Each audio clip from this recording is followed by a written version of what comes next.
In this world, there's two kinds of people, my friend. Those with loaded guns and those who dig. Broadcasting from a Montana wilderness fortress at the headwaters of the Missouri, this is Matt Christensen Live.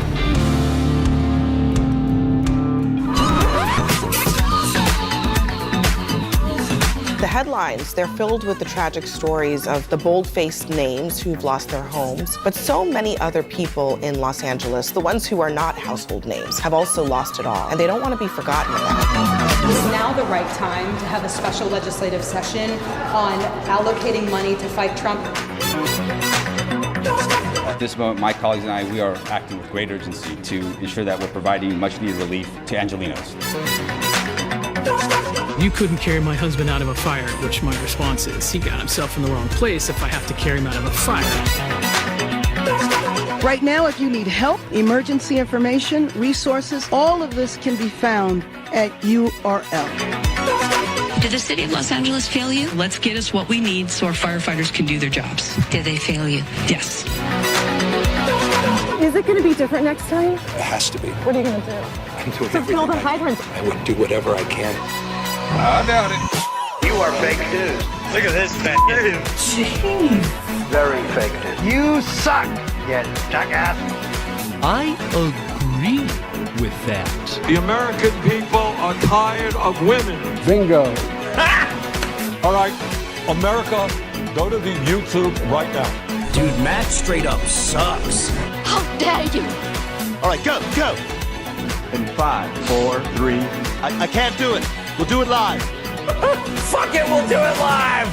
Hello and welcome to the show. This is Matt Christensen Live for Sunday, January 12th, 2025. Thank you for tuning in. Later in the show, my friend Alison Morrow will stop by to talk bird flu. I haven't paid any attention to bird flu at all, but the parallels to COVID are pretty interesting. So we'll get into that. Before that, I will talk all the big stories of the week, or really the major story of the week, which continues to be the fires in LA. They're still burning. Exactly what lesbian is responsible for them remains unknown. We're trying to figure that out. We'll get into that. Before that, Donald Trump historically sentenced in New York criminal court, as the convicted felon narrative is now formalized. He was sentenced to nothing at all. No jail time, no fine, no probation. They just want the title, the convicted felon title, before he becomes president again, which is now only a week and a day away until Donald Trump term 2. Later on, Mark Zuckerberg appears on Joe Rogan's show once again to talk more censorship, and he explains just how aggressively Joe Biden went after him and his platforms to do that. We'll check in with that. And of course, before I'm out of here, I have Hoax hate for you this evening as well. I'll catch up with your Superchats as usual, $10 and up on the Sunday show, because I am a no good lowdown money grabber, of course. And our friend Knuckle Hunky Buck will join us to read some Superchats once again. Speaking of, hey, if you enjoy the show, please consider supporting the show. You can do that for as little as $1 a month on my website, mattchristensenmedia.com or mattis.gay. Listener support is what keeps my operation running, and it is, of course, hugely appreciated. There are perks available for your support as well. mattchristensenmedia.com/support, linked in the description.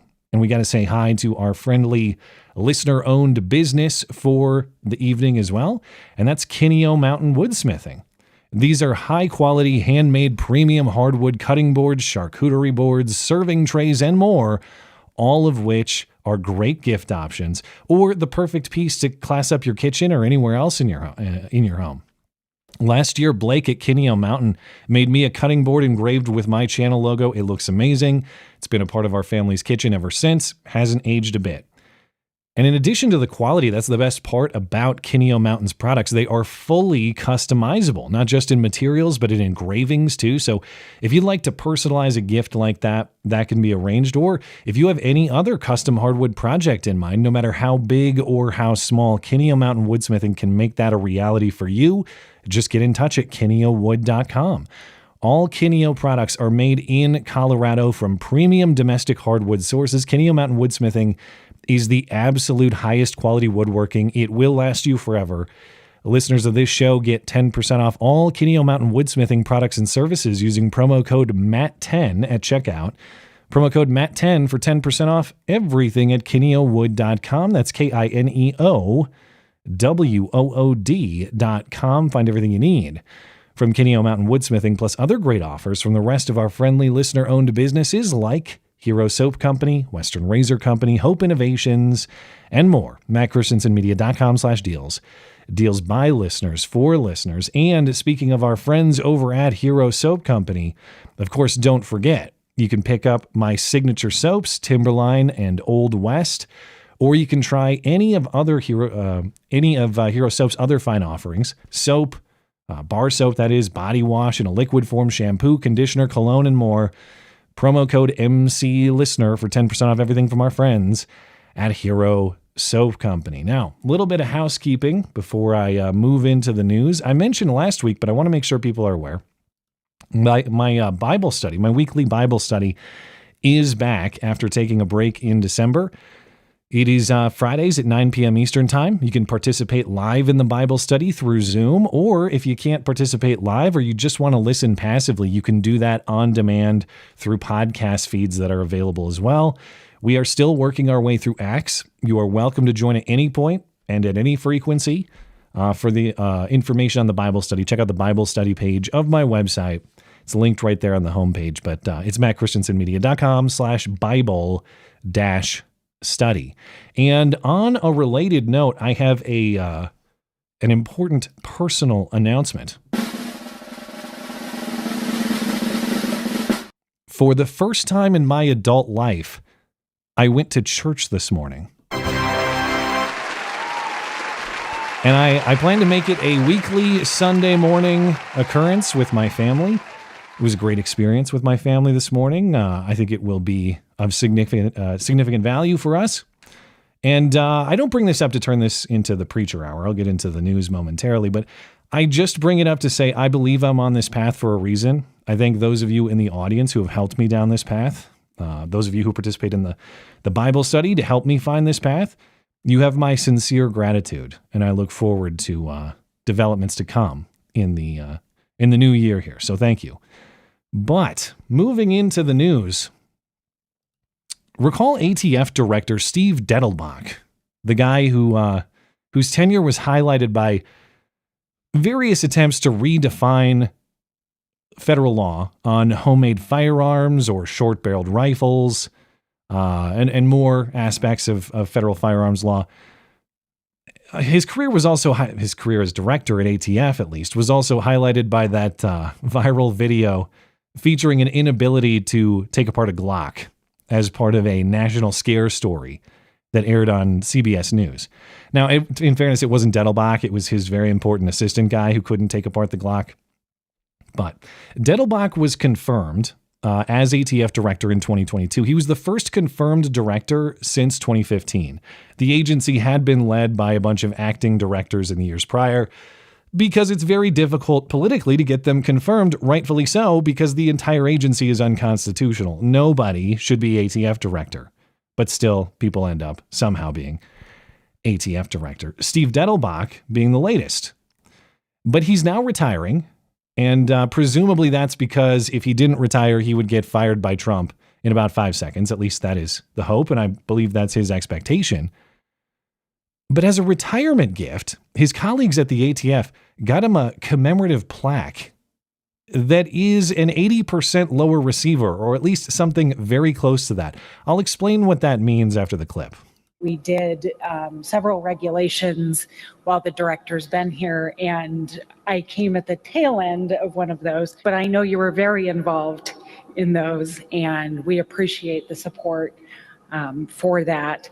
And on behalf of everyone, so this does not need to be traced. Okay. Nor registered.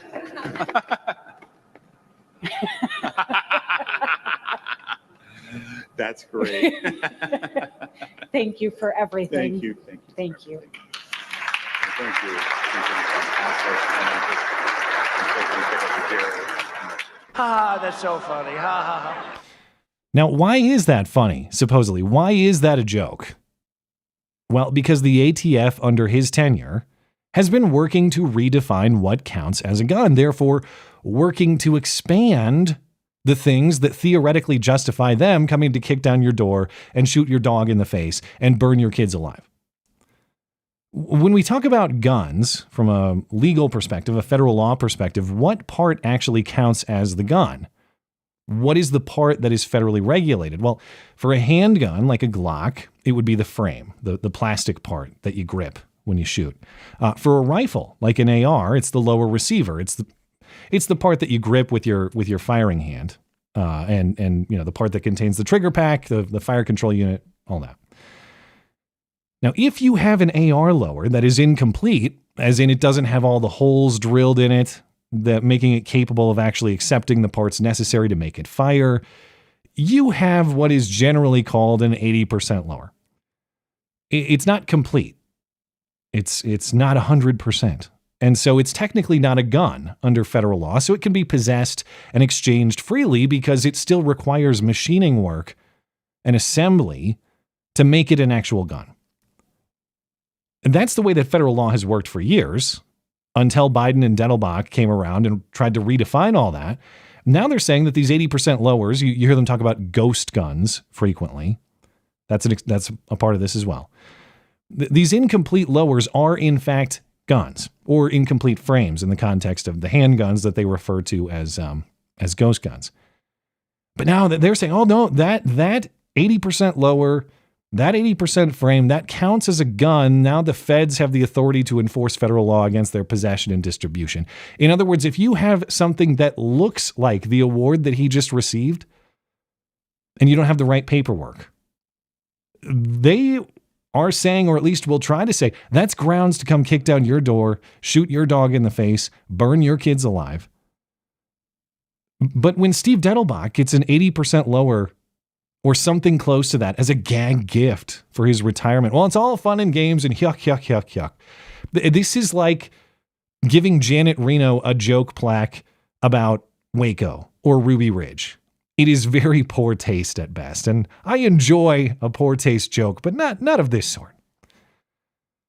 What this is actually demonstration that these ATF agents, and Steve Dettelbach is the head of the agency, they need some fear of the people instilled back into them.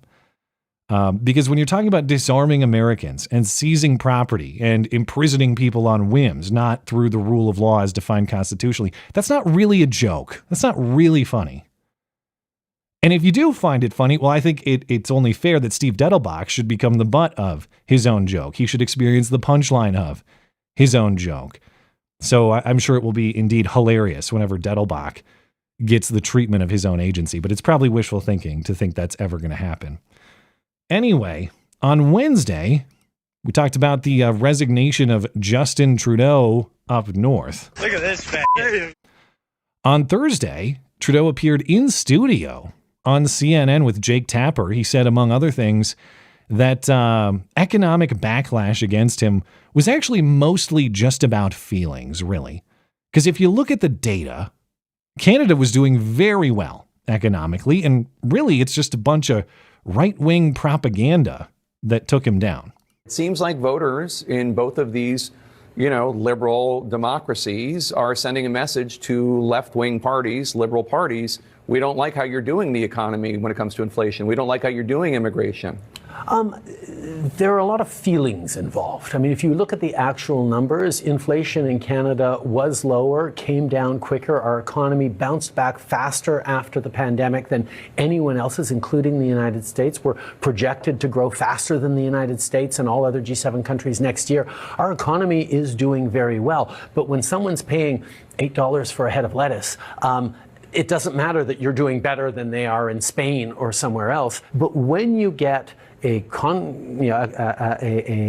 was going to say conflagration, but at least an intersection of both right-wing policy, right-wing attacks and social media, you end up with a lot of misinformation, disinformation, and responsible governments have to stay focused on the policies that are making a difference, and that's what we've been doing. Look at this fat. Oh, we did better inflation-wise than the U.S. Well, maybe that's true. I haven't looked at the numbers. Could be true. The problem for Trudeau here is that the U.S. was also terrible for inflation. Our inflation was the worst in 40 years, in fact. So even if yours in Canada was maybe the worst in 20 years or 30 years, that's still very, very bad. And we got rid of our president because his performance economically, on the border and otherwise, was awful. So it is perfectly plausible that Canadians get rid of you because your performance was likewise awful, even if it was slightly less awful than the Biden benchmark, which of course is very low. But the argument is also self-defeating. Oh, it's mostly feelings. It's mostly feelings people are concerned with, because if you look at the numbers, obviously we're performing very well. Well, then he goes on to say, well, when a head of lettuce costs $8, that doesn't matter. The data doesn't matter, is what he's talking about. Well, if a head of lettuce costs $8, which it probably does in Canada, I don't know, I'll take his word for it, but whatever the expensive price is, that's not feelings, actually. That is an objective metric of economic hardship. So if you acknowledge that the high cost of food is a primary motivator, then how is right-wing propaganda the scapegoat? What is the right-wing propaganda of a grocery store visit where you get what you used to buy a few years ago, but it costs 50% as much, maybe twice as much? Alternatively, you pay the same that you used to 3-4 years ago, you get half as much. What is the right-wing propaganda there? Is it the cashier telling you the price of the groceries that you are attempting to purchase? And are you supposed to say, oh, I'm sorry, ma'am, it's not $200. That's right-wing propaganda. I'll be paying $150. And she says, what the hell are you talking about? Get the hell out of my store. And I guess you're supposed to say, oh, dang it, the right-wing propaganda strikes again. Anyway, we will continue to follow the saga of Justin Trudeau and his departure from power up north. But it turns out that both David Hogg and Tim Walz were dead serious. David Hogg, when he says he's running for vice chair of the Democrat National Committee, and Tim Walz when he says he's become very good friends with school shooters. I've become friends with school shooters. Because Tim Walz has now formally endorsed David Hogg for that position, DNC vice chair. The party will elect new leadership next month, so maybe this is going to happen. And apparently some in the party, Tim Walz included, think that they're going to attract men back to the party with David Hogg. What kind of man? That's the problem. In a tweet, Tim Walz wrote, quote, David Hogg represents exactly the kind of bold, dynamic, and courageous leadership our party needs right now. He has a unique ability to connect with the American people and speak to the strengths of our party. No, he does not. David Hogg happened to be in the general area of a school shooting, and that is the only reason that anybody knows who he is. He's made a career out of it ever since. David Hogg has simply collected checks. He's gained a Harvard education off of other people's deaths. That is his accomplishment. And but when I thought about it, that's kind of right on brand with the Democrat Party. Death and taxes. Death and taking other people's money.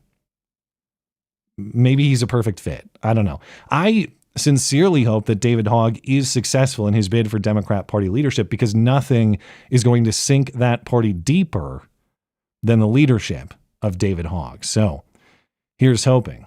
But moving into Trump, now, this should be massive historic news. And I mean, it's obviously discussed. I'm not saying it's being ignored.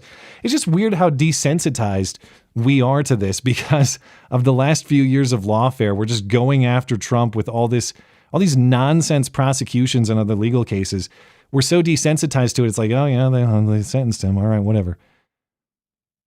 Somehow what is an historic moment, a big moment in American history, is just kind of lame and boring. That's how overly aggressive these people have been. On Friday, Donald Trump became the first president in American history to be sentenced upon conviction of a felony crime, or supposedly 34 felony crimes, even though nobody can explain what the alleged crimes in New York involving payments to Stormy Daniels even are. As discussed last weekend, Juan Merchan, the judge in the case, basically said outright what he was going to do, and he did exactly that. He sentenced Trump to unconditional release, as in no punishment at all. No jail time, no fine, no probation even. Just, hey, thanks for coming, have a nice day. I think he said good luck in your next term, something like that. What's the motive here? Of course, the motive is just to formalize the conviction. Now, with the sentence delivered, the trial phase of this case is over. Merchan is done with it. The rest will be handled within the appeals court system, possibly up to the U.S. Supreme Court. And it really seems like the judge in this case, Juan Merchan, just wanted to be done with the case, deliver that final convicted felon label before Trump takes office and the process becomes even more complicated. I don't know how people consider this as anything otherwise. Oh, what a bunch of 34 felonies. He was, what serious offenses, even though I can't explain them. Also, he's going to be sentenced to nothing.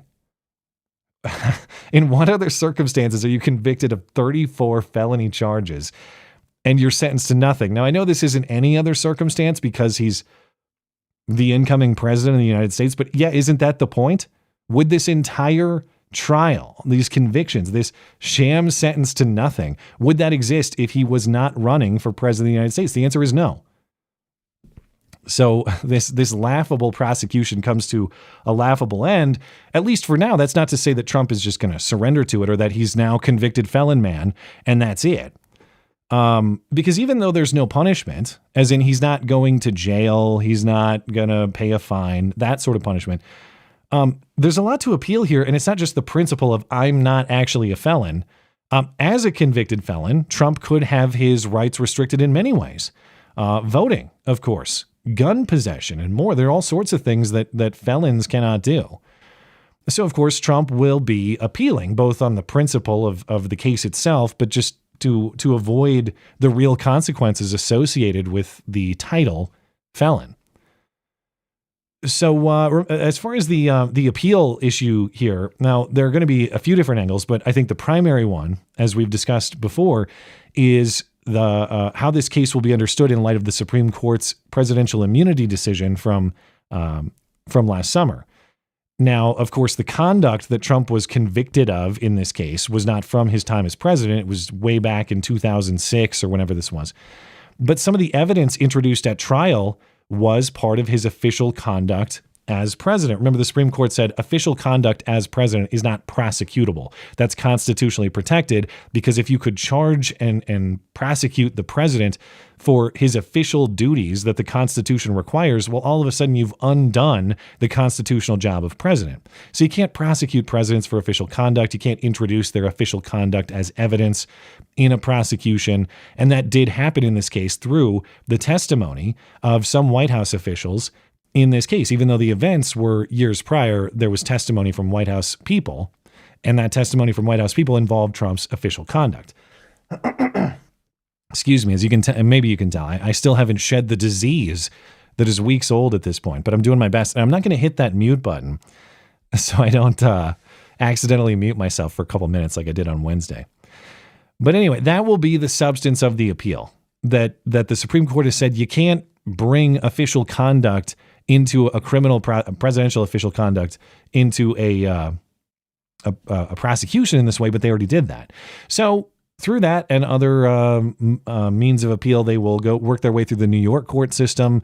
If that doesn't work out, I'm sure they'll be appealing to the Supreme Court. And if they do appeal to the Supreme Court, I have to imagine the Supreme Court's going to take this case because the Supreme Court, their case on presidential immunity last year, that was new legal territory because a president had never been prosecuted in this way. Likewise, now you have an actual conviction challenging the conclusions of that Supreme Court decision. I got to imagine the Supreme Court's going to take the opportunity to provide more definition to their prior decision. So this is going to be something to watch from a legal perspective for months, years to come, perhaps throughout the duration of Trump's tenure. So, of course, I'm sure we'll come back to it. But let's get into the latest from the LA fires. It's some 5 days later. Remember, this all started on Tuesday. The various fires in Los Angeles still raging. There were some breaks in the wind late in the week and through the weekend that allowed aerial firefighting, as in planes and helicopters dropping fire retardant, water, all that kind of stuff. But the forecast is for the winds to pick back up. So definitely not out of this yet. The Palisades fire has now grown to become the most destructive fire in LA history. It's almost 24,000 acres. So that's something that, according to my math, that's something like 38 square miles. That's like a 6 mile by 6 mile square area. A massive area of just total destruction. The fire is expanding toward Brentwood and Encino. That's north of where the fire is now, or where the fire started. The Palisades fire remains only 11% contained. And of course, that is only one of the fires in the Los Angeles County area. The Eaton fire has also devastated the area around Pasadena and Altadena. That's now 27% contained. The smaller fires, the little piece of good news is some of the smaller fires are now contained. The Hearst fire, that's at 89% contained. The Kenneth, Sunset, and Sunswept fires are fully contained. But so far, we've got over 12,000 structures damaged or destroyed. The latest number I've seen on deaths is 16. That's definitely going to go up. Evacuation orders are currently covering about 100,000 people, with some 87,000 others with evacuation warnings or pending evacuation orders. Now, how crazy is it, or how crazy has it been? There were fire-nados within the last few days. These are tornadoes made of fire. Well, this is some wild video. Check out this fire-nado. It was captured by Fox 11 LA in the Palisades fire.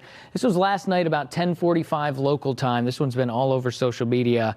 Unbelievable. Yeah, you get big pressure changes, big temperature changes, and you can see those. It's a real thing. There's actually been an EF3 fire-nado that happened in the past. I'm trying to remember which fire it was from. It was several years ago, but just the point is you can actually get these actual tornadoes that have fire in them that can get pretty strong.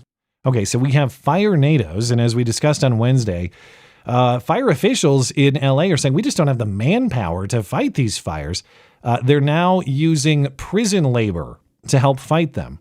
I think the most shocking part about this report is that anybody is even in California prison anymore at all, but apparently there are some people. And 900 inmates are now fighting the fires. This according to the California Department of Corrections and Rehabilitation.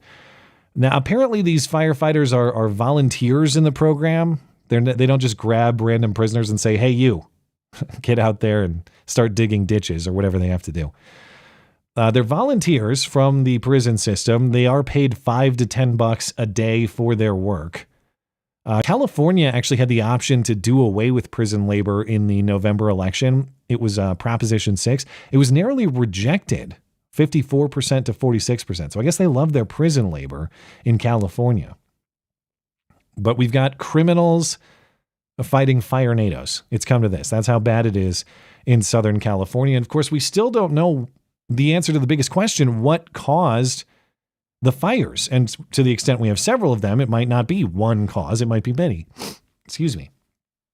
On Wednesday, I played a clip of a firefighter who said in a local news report that the Palisades fire started in a backyard, but he didn't specify exactly how. I haven't seen confirmation of the claim. Reportedly, investigators are now considering several possibilities. They have eliminated lightning because there were no storms. There was no lightning in the area on Tuesday. Other possibilities then include intentional human ignition, otherwise known as arson, or maybe the fire was sparked by utility lines. Now, of course, if it was a backyard source like that firefighter said, it could be many things. Could be grilling, could be a cigarette, could be a fire pit. With windy weather like this, even a spark could certainly cause it. But, apparently one man on the street does have the answer. During a local news broadcast on Wednesday night, this guy walking around while local reporters are discussing the fires, he stops and asks a reporter, what's going on here? And she doesn't really know. But he clarifies with her, I think that the fire started from all the gays in the LA area. Is there a fire happening right now? Say that again? Why is there a fire happening right now? There are multiple fires that are taking place. Are you serious? Yeah. Yeah. You're the news though. You're supposed to know. Well, I don't know how it started. We don't know how it started. There, I think winds. It's all the gay people in LA. Okay, there we go. Okay. We got the unacceptable. I disagree. I think it's very acceptable. I say you give that man a job at your station, you watch your ratings climb to infinity and beyond. In fact, I want to get this man on my show. Producer Tim, make it happen. Find out who he is. Let's hear his theory out. I gather he's probably joking, just trying to do something funny on TV. But then I wondered, what is the joke? What is the punchline? Is the joke just that all the flamers started it? Or is the joke that there was too much friction on a grinder encounter gone wrong and maybe a stray spark got away? Or perhaps a Boy Scout field exercise went wrong? Then I forgot. They're actually just the Scouts now. They're not even the Boy Scouts, which makes it even gayer, actually. So that tracks, I think. Anyway, if you have insight as to how the LA area rampant homosexuality caused the fire, please send it my way. I'm interested in this theory.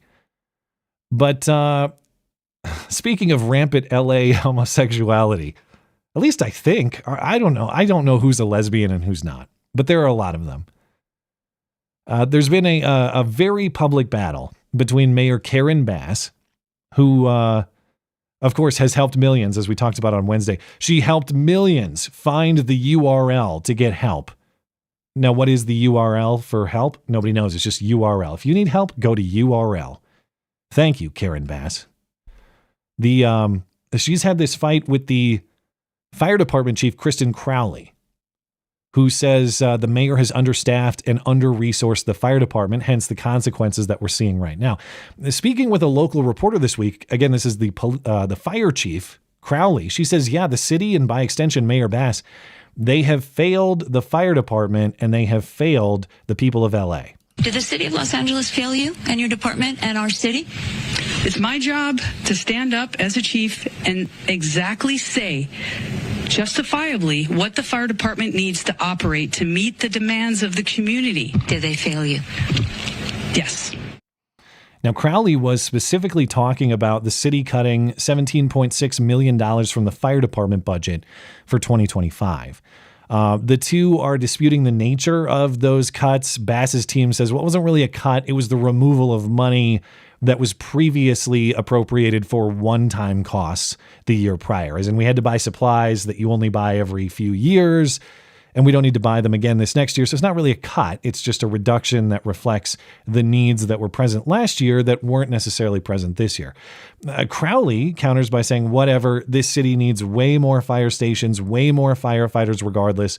We have, we need way more everything, including funding, and the city's not providing it. Now, after that interview, the Daily Mail reported that Bass was firing Crowley, that they were going to have a meeting. Bass was going to fire, the mayor was going to fire the fire chief.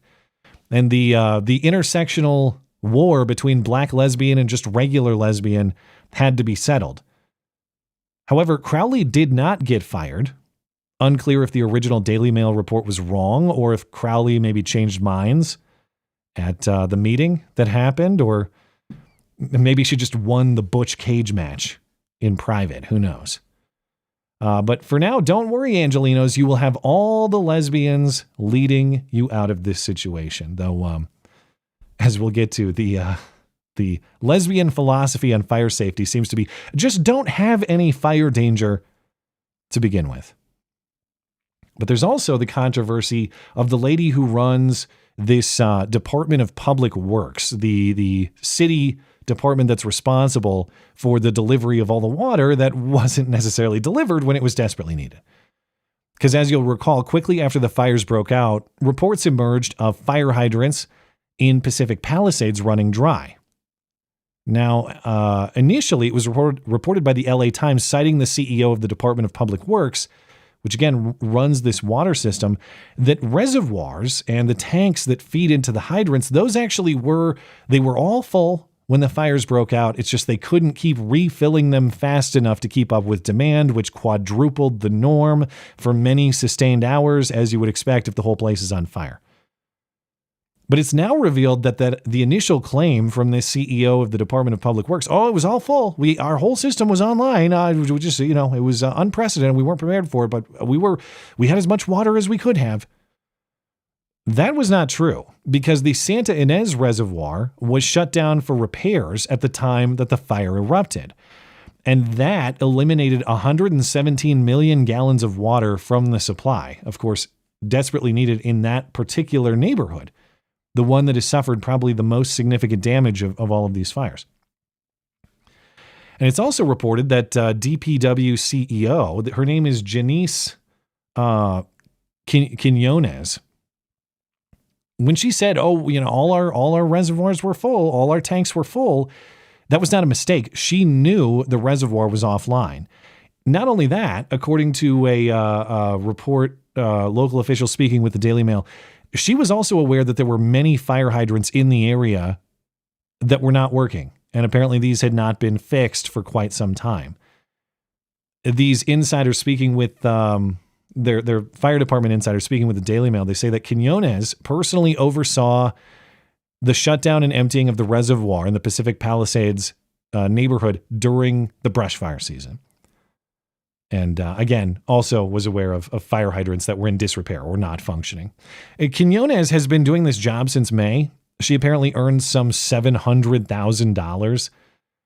She said in an interview recently about her new job that first and foremost on her mind, excuse me, not necessarily water supply, not necessarily fire safety or preparedness. First and foremost is equity in the workplace, correcting past injustices by creating new injustices. You call it powered by equity, and I know that it's been really important for the DWP to put an equity lens on everything. Yeah. It's important to me that everything we do, it's with an equity lens and social justice and making sure that we right the wrongs that we've done in the past from an infrastructure perspective, and that we involve the community in that process. And this utility is serious about it, is authentic about it. And so I'm just super excited to be part of that movement. So please view the fire and the rubble and the destruction through this equity lens. Because then all the smoldering ruins look much better, of course. They're very diverse, very equitable ashes. You'll start to understand. Governor Gavin Newsom is calling for an investigation. In a statement Friday, Gavin says he wants an independent investigation into the loss of water pressure to fire hydrants and the reported unavailability of water from the Santa Ynez Reservoir. And it's going to be very awkward when these independent investigators walk up to Gavin Newsom and show him a mirror, but at least he will be able to check the quality of his finely gelled hair. So we'll see. I'm sure he'll be able to confirm that's on point, at least. Now, how many lesbians are there exactly at the Los Angeles Fire Department, or at least in city leadership? I know Karen Bass isn't specifically at the fire department, but I'm starting to understand what that guy on the street meant. Because there are so many gays in the fire department and in city leadership. That's how the fire started, or at least how it was not put out. So even though he's supposed to be some kook, and we're all supposed to think he's a disgusting individual and dismiss what he says, I don't know. He says it's all the gays around here, and I notice there are a lot of gays around here, specifically in power on fire issues. Anyway, internet investigators uncovered a 2019 LA Fire Department promotional featuring Deputy Chief Christine Larson, a proud black lesbian who heads the Equity and Human Resources Bureau. This is the diversity department within the fire department, in other words. And in the promo, she addresses criticism that maybe women can't carry a man out of a dangerous fire. You want to see somebody that responds to your house, your emergency, whether it's a medical call or a fire call, that looks like you. It gives that person a little bit more ease, knowing that somebody might understand their situation better. Is she strong enough to do this? Or you couldn't carry my husband out of a fire, which my response is, he got himself in the wrong place if I have to carry him out of a fire. She sounds hideous. Well, she's a guy, so. If he needs rescue from a fire, then he got himself in the wrong place. Yes, that is the nature of an emergency, isn't it? You are in a very wrong place when you're in an emergency. Most of the time, presence in that very wrong place is not intended. That's what makes the circumstance an emergency that requires rescue. Now, the counterpoint would be if you're an emergency responder who, in fact, can't respond to an emergency, then you are in the wrong place, actually. But isn't that the progressive philosophy with so many problems? Well, I don't like the problem. What if we could just delete the problem? Why are we trying to solve it when we could just delete it? Think about it in the context of gun control. Oh, criminals have guns. Bad people have guns. They commit attacks with guns. The solution, of course, well, why don't we just delete the guns? Why don't we just make the guns illegal? Why don't we just delete them? You can't.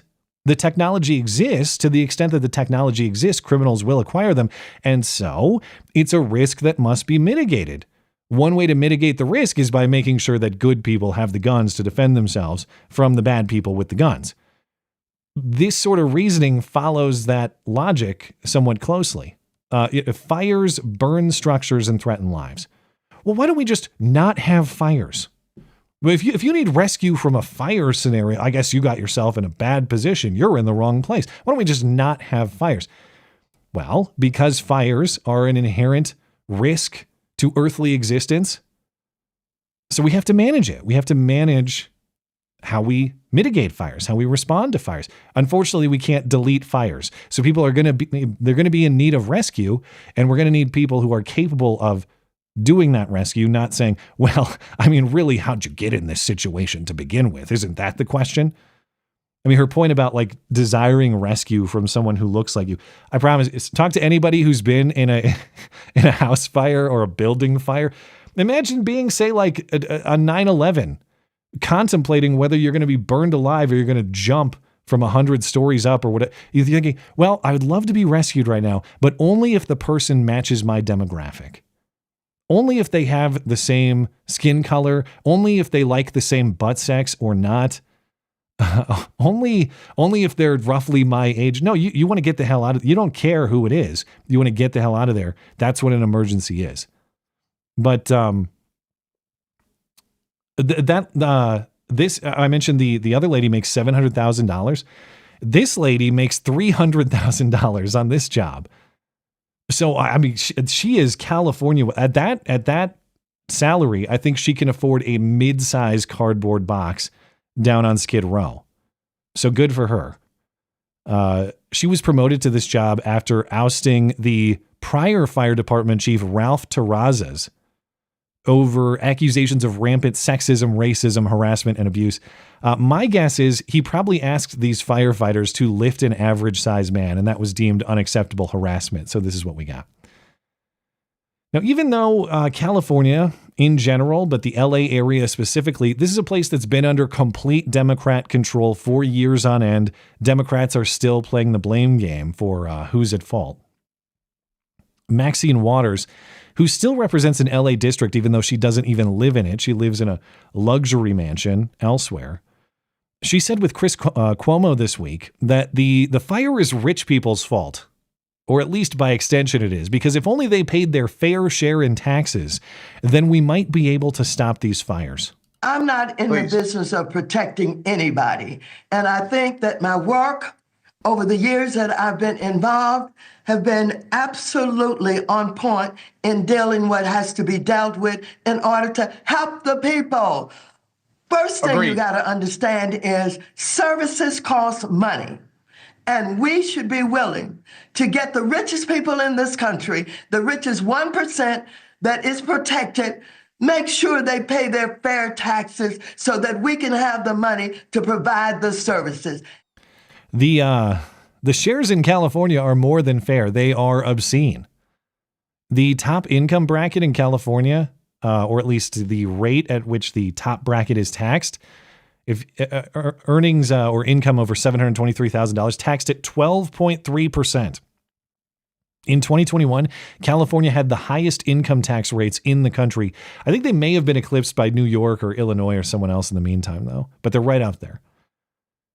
Of course, it would be far more productive to investigate and audit where all that tax money is actually going instead of demanding forever more of it. And for Maxine Waters to say that she's not protecting anyone is hilarious. She exists to protect Democrat Party interests and, by extension, her own interests as an entrenched member of that party. That's why she lives in a mansion disconnected from the people, literally not in her own district. She is exactly who she blames, and she expects people to buy her finger pointing at anybody else but herself. Pramila Jayapal, meanwhile, Congresswoman Pramila Jayapal represents Seattle, but is similarly insane. She put out this equally crazy tweet. She shared a video of a McDonald's burning, and she said that corporations got us into this mess, but they can't escape the devastating reality of climate change. So yeah, the fact that the reservoir in Pacific Palisades was dry for maintenance, the fact that the hydrants were broken, the fact that the city cut resources from the fire department, except for diversity resources, of course. We need 6-figure salaries for that. All of that is somehow McDonald's fault. It was apparently McDonald's job to clear out all that dead brush from the Pacific Palisades area. They didn't do it. So, we should all hate Mickey D's. Now, even if you think that climate change is everything that Democrats say it is and warn about and fearmonger about, do you know what's a worse situation than an occasionally hot day? No food. Whether you like McDonald's or not, and there are plenty of reasons not to. Okay, I'm not trying to simp for McDonald's, but compared to what is the question here? At least McDonald's produces food, and you can choose to consume it or not. They provide value to you. You decide if you'd like to consume it. Democrats instead want to do what? They want to stifle productivity. They want to take away your money by force. So if the question is, who do I trust more to alleviate human suffering? Again, I'm not saying I love McDonald's. Lots of places I would choose otherwise. But would I rather have Democrat Party rule or a Big Mac? Give me the Big Mac. In fact, if you want, would I rather have Democrat Party rule fighting the fires or just the average McDonald's franchise staff out? Just take them out of the kitchen. You guys are done cooking fries and grilling burgers for the day. Just go fight the fires. Give me the McDonald's staff. At least they are somewhat accountable. But Democrats just can't help themselves. In any other state, this would be political suicide. In California, they probably earned votes from doing this, if the votes even matter in that state anymore. But while their biggest city, or at least the general area of it, was burning to the ground, Democrats in the state legislature in Sacramento held a special legislative session to do what? To hate Trump ahead of his inauguration. They called it a special session to Trump-proof California, whatever that means. By the look of it, of course, hand over that state to Trump, his unilateral control. Let him be king. I guarantee it can't get worse. But here's a local reporter challenging California Assembly Speaker Robert Rivas on why they're hosting an anti-Trump party instead of dealing with a major urban center in their state burning to the ground. And he has no real answer but stammering. We're taking this very seriously, but also, we need to focus on Trump instead. Is now the right time to have a special legislative session on allocating money to fight Trump in a way that you could already do without a special legislative session? So I'm here to address these wildfires. This is a historic wildfire. This is a historic event. These wildfires, as I mentioned, are going to be quite possibly some of the worst wildfires and disasters in state and national history. While this wildfire is happening, and while people are trying to understand what's going on and are worried about disaster relief, worried about the ability to get homeowners insurance, your chamber gavelled into a special legislative session to prepare for Donald Trump in a way that you are already able to do without a special legislative session. So again, is now the right time for that? So certainly our focus right now is Speaker Ashley. At this moment, my colleagues and I, we are acting with great urgency to ensure that we're providing much needed relief to Angelenos. How long will Californians continue to vote for this? That is the big question. Los Angeles is burning down And these people are still warning you, but Trump. They are the actual dog in the house burning meme. This is fine. Our house is on fire. It's all burning down, but at least Trump's not here. At least Trump can't get us. And they still have a long way to go. They still have a long way to go until their voting habits will change. So we'll continue to monitor. But the tragic irony here, and of course I understand, like many in LA, many in the Pacific Palisades, they vote for exactly this sort of mismanagement. Not everybody does. And of course, certainly nobody deserves the fate that they're being hit with, to have your life destroyed by a fire in this way. But man, to continue to vote for it and to ignore the signs that were there. And I know, like, if you're just an average person working your job, you don't necessarily look at events like this and think, clearly I have to go knock down someone's door to make sure that we are safe if this event ever strikes again. But it is amazing how the people in charge of fire safety in LA watched what I can only interpret as a warning from God himself that you better take care of this, and they completely ignored it. Now, fires happen in the LA area with great frequency. It's a dry, warm area. You get these winds that fuel the flames. Okay, I mean, it's not rare in Los Angeles or LA County, of course. But it is amazing how specifically similar this story from November 13th is, okay? This is not from 5 years ago, 10 years ago. This is from 6 weeks ago. Well, hey, there was a brush fire on a hillside in Pacific Palisades. But, it's a good thing firefighters were able to extinguish it after it only burned an acre, because there were a whole bunch of multi-million-dollar homes threatened. But those homes were not damaged.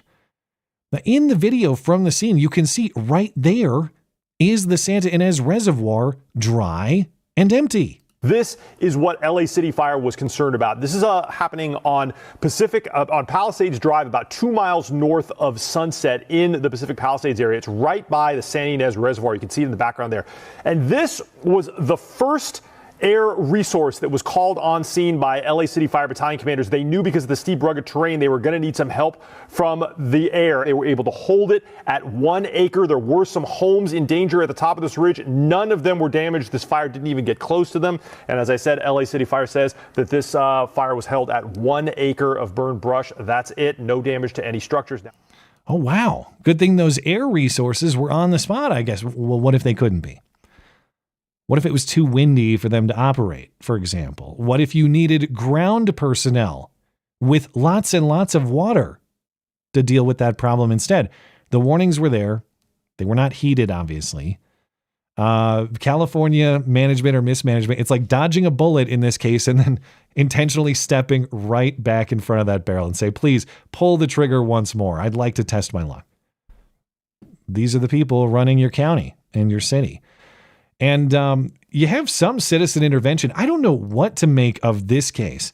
This citizen's arrest, I guess all there is to make of it is we're watching California law enforcement at work once again.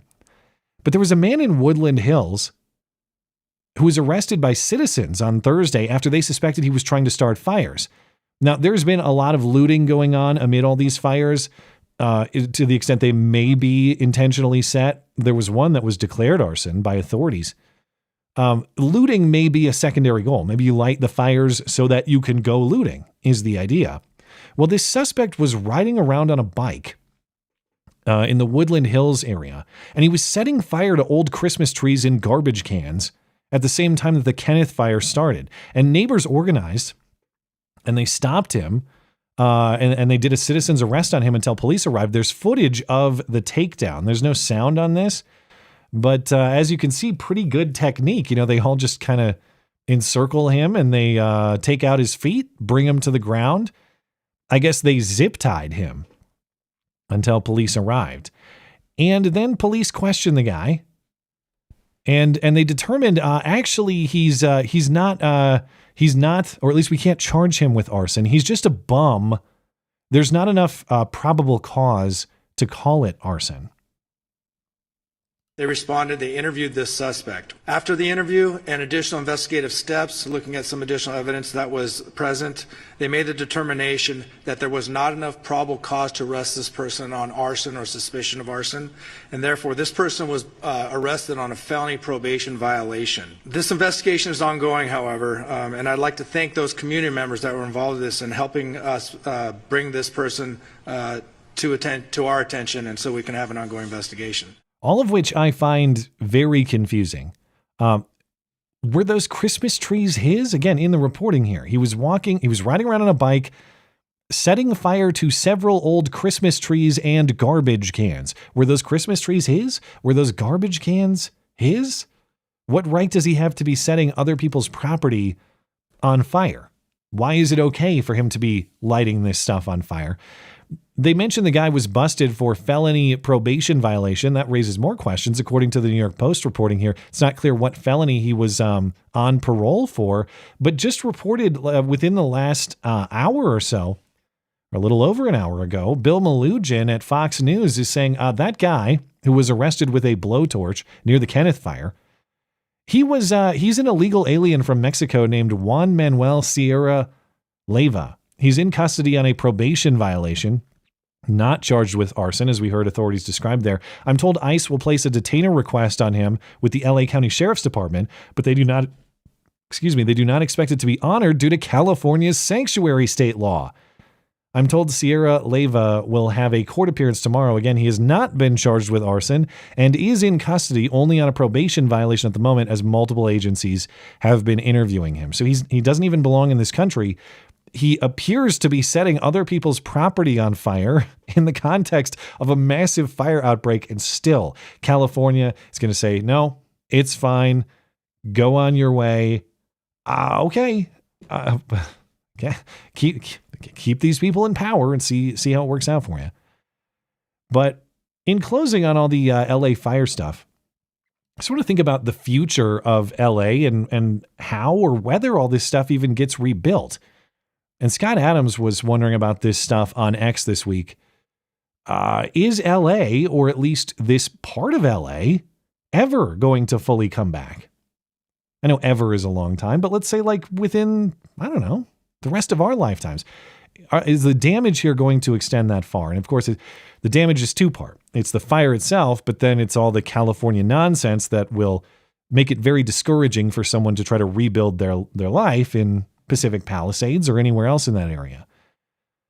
Will the people who just lost their homes actually rebuild there, is the question.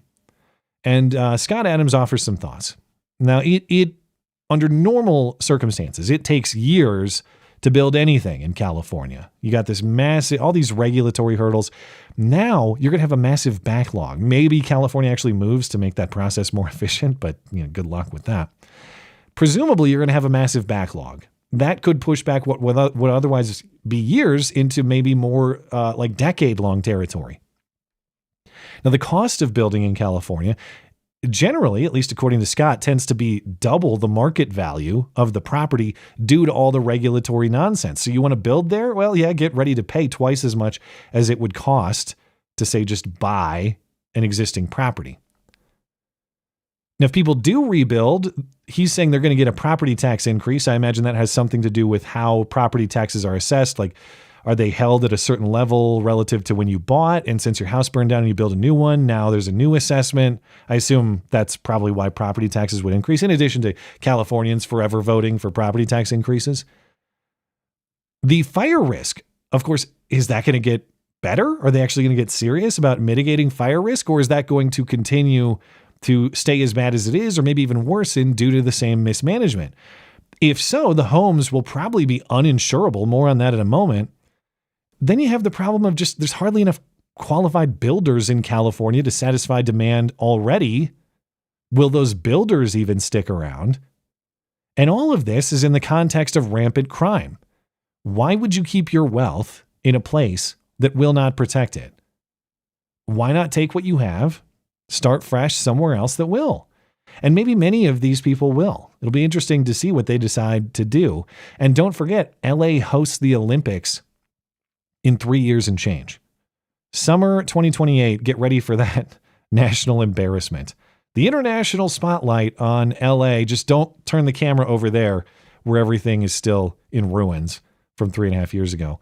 But on the topic of insurance, are the insurance companies even going to stick around? A lot of them have already bailed.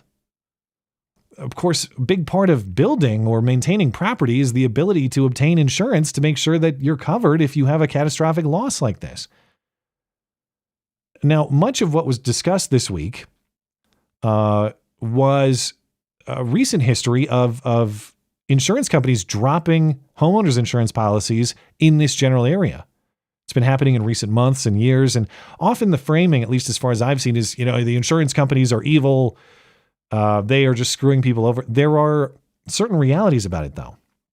There is significant risk in Southern California, significant fire risk, as we've seen realized this week, that insurance policies, of course, have to assume. They're covering that risk and the liabilities that will come out of it if that risk is realized.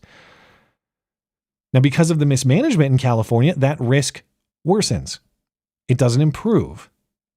That makes the risk more serious, the risk more costly if it's realized. That makes the costs of buying insurance higher. And the state of California, rather than mitigating that fire risk, instead tries to force insurance companies to offer insurance at certain prices or bans them from raising them to certain numbers. But of course, insurance companies can't do that because it's no longer financially viable, and so they just quit. The Wall Street Journal has a good piece explaining the situation this week, some highlights from it. California is the only state that doesn't allow insurers to incorporate the cost of reinsurance in premiums. They also, until last year, prohibited insurers from adjusting premiums, as in raising rates, or sometimes lowering them, but adjusting them, by using industry standard modeling to predict a property's future risk. Insurers could only assess premiums based on historical losses. Now, that's all complicated. The general idea here is, due to the regulations, what all that means for insurers in California, they're paying $1.09 in expenses for every dollar they're collecting in premiums. They are paying out more than they're taking in because of this legal landscape in California, and that is obviously unsustainable. Hence, the insurers are bailing from the market. And so the state of California has its own insurer. Fine, you won't do it, we will. It's called FAIR, an acronym for something, but they call it FAIR. Since private insurance is leaving, FAIR is assuming a lot of that need for insurance. So FAIR's liabilities are ballooning in a state that already has many, many financial liabilities. Now, FAIR is covering about 500,000 homeowners in the state that are unavailable to the private market, or the private market's unavailable to them because of these risks. So FAIR's exposure, as in the amount of damage that they're potentially on the hook for, is now $458 billion, and that is up from $153 billion just 4 years ago. In other words, the risk that is now on this state insurance agency quadrupled in 4 years, or maybe tripled, more like tripled, I guess. Still, it has increased significantly. FAIR, again, potentially $458 billion in costs that they would have to assume if all of those properties were destroyed, which isn't going to happen, but let's say a huge chunk of them were. They have $700 million cash on hand. Now, I can't do that math in my head on the spot, but that is a very small percentage.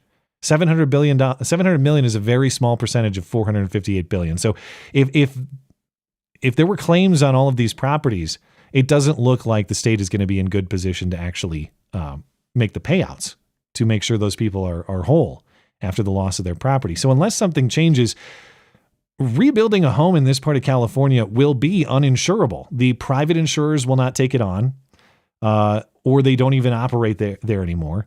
The state will say they'll insure it. They'll pick up the slack, but they won't because they don't actually have the money to do it. And so what is California doing? They're just buying time. For now, they're banning insurers on bailing from this particular disaster, at least. The state's insurance commissioner has issued a temporary ban on insurance companies canceling or not renewing policies for people impacted by these fires. So they will legally force coverage for a little while, but that only imposes what? It imposes more losses on these insurance companies, meaning they're going to try to get out even faster at the earliest possibility.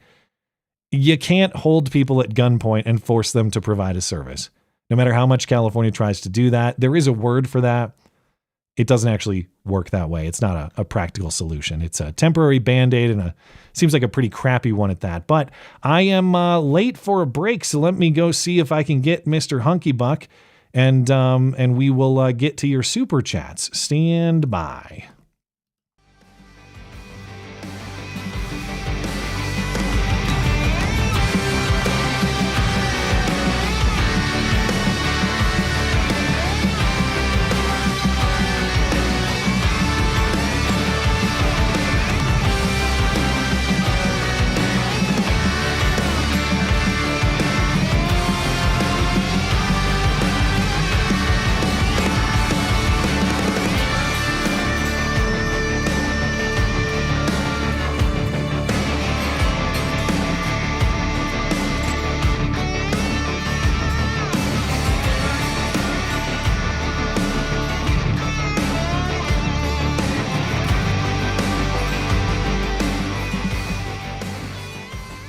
Knock, knock.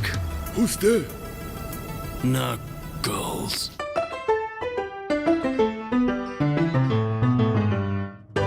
And now it's time for Super Chats with Knuckle Hunky Buck. I'm a knucklehead at times. Hello, sir. How's it going? I'm well. I'm well, as well as I could be. I'm still fighting off this disease, but Really? Like, yeah, 2 weeks later. Yeah, I don't know. Is it AIDS? I was. Many have wondered. It's Many have probably inquired. AIDS. I haven't taken a test yet. Pursuant to my next segment, it might be bird flu for all I know. Who knows? But or monkeypox. Come on, I'm not that gay. Maybe AIDS, but not monkeypox, please. Your website is madiz.gay. Have a little respect. All right, let's get into some super chats. Tortuga over on YouTube. Congrats on your church attendance. It wasn't one of those Episcopalian churches where they give rat terriers in sweaters the sacrament of communion, was it? I can confirm it was not one of those. As far as specifics, I don't want to mention the specific church, obviously, or even a particular denomination or philosophy. Maybe I'll get into that more later. But I will say the opinion of my Bible study leader matters a lot to me. And I reviewed the philosophy of this church with him, and he seemed to think it would be a good fit. And I had a good productive discussion with the pastor personally, and seems like a really great guy and understands what I'm looking for, and seems like a great fit so far. So even if this particular church doesn't work out, which I think it will, the point is being committed to the path, and I'm committed to the path. So it's a great moment for my life and my family. Just answer one question about the denomination, though. It's not Scientology, right? No, it is not Scientology. Okay. I can confirm that too. All right. We've got one from Esoterica Unbound. After he butchered the punchline to my last super chat, and not for the first time, I am back throwing money at Matt. Since we've never actually made love, I guess this is the very definition of simping. I love you. Thank you, sir. Very much appreciated. Well, Esoterica, at least he gets your name right. I get most people's names right, although I make a lot of mistakes. He also says, every time that metrosexual Mussolini of the North opens his whiny pie hole. Oh, you're talking about Trudeau. It's like, who's this? Metrosexual Mussolini of the North. That's a creative one. I swear the average T count of the West drops by a point. The lesbo leadership of LA seems positively masculine by comparison. Look at this fan. Yeah, who would win in a fight between that black lesbian who's complaining about potentially having to carry a man versus, say, Justin Trudeau? Well, I wonder if I suppose she could probably carry Trudeau out of a fire, though, at least, because he's not really much of a man. Okay, so he doesn't qualify for the question. Fair enough. No, I mean, it's a dumb question. We already know who's going to win that fight. All right. And yeah, the Trudeau talking about, it's just feelings or whatever. Well, yeah, Trudeau, one of the feelings that I think a lot of Canadians are feeling is hunger. That's a feeling. When it's $8 for a head of lettuce, yeah, I would imagine you've got some growls going on. Yeah. Yeah. Anyway, we got Caleb Ramsey. Thank you for your work. May God bless you and keep you. I'll sign up as a member for as long as you try to attend worship every week. Oh, well, I appreciate that. It's, I mean, you're welcome. Your support is appreciated for whatever reason you choose. I just want to be clear that, you know, I believe this is the path for its own. I just hesitate at, please sign up to support my show and in exchange, I'll go to church. It's a little too transactional. Yeah, you're getting bribed to be a Christian. Right. No, it's, I'm on this path for a reason. And, there was a lot about today's, what the pastor had to say today that I could go on and on about, but I think was really relevant. Suffice to say, it was about like, just making sure that you're making choices in life that are pursuant to what God wants for you rather than pursuant to things like the dollar or pursuant to distractions.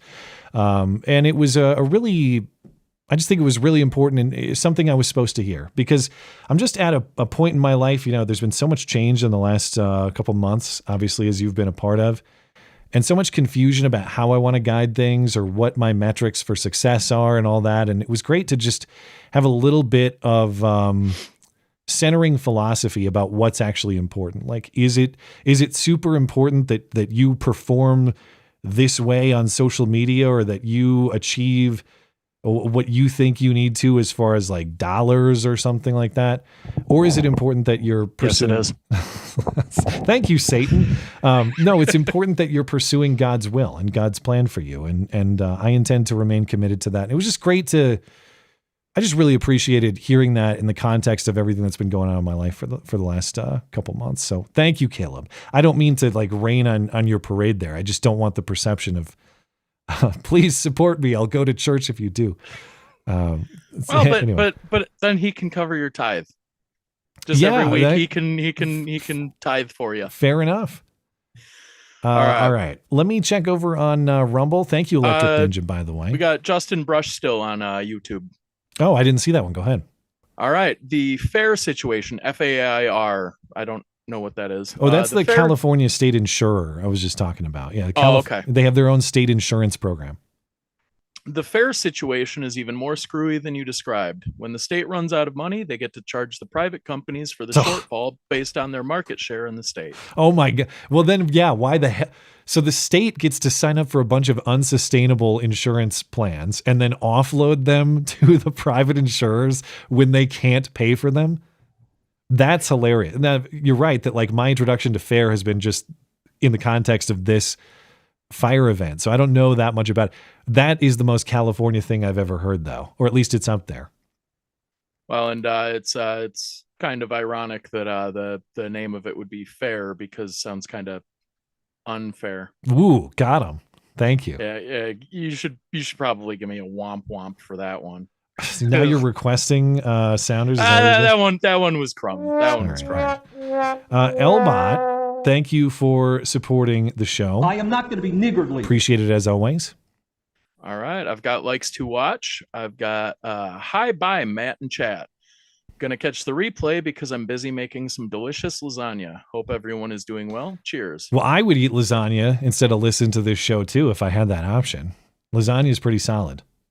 Yeah, absolutely. Thank you, likes to watch. No problem with lasagna.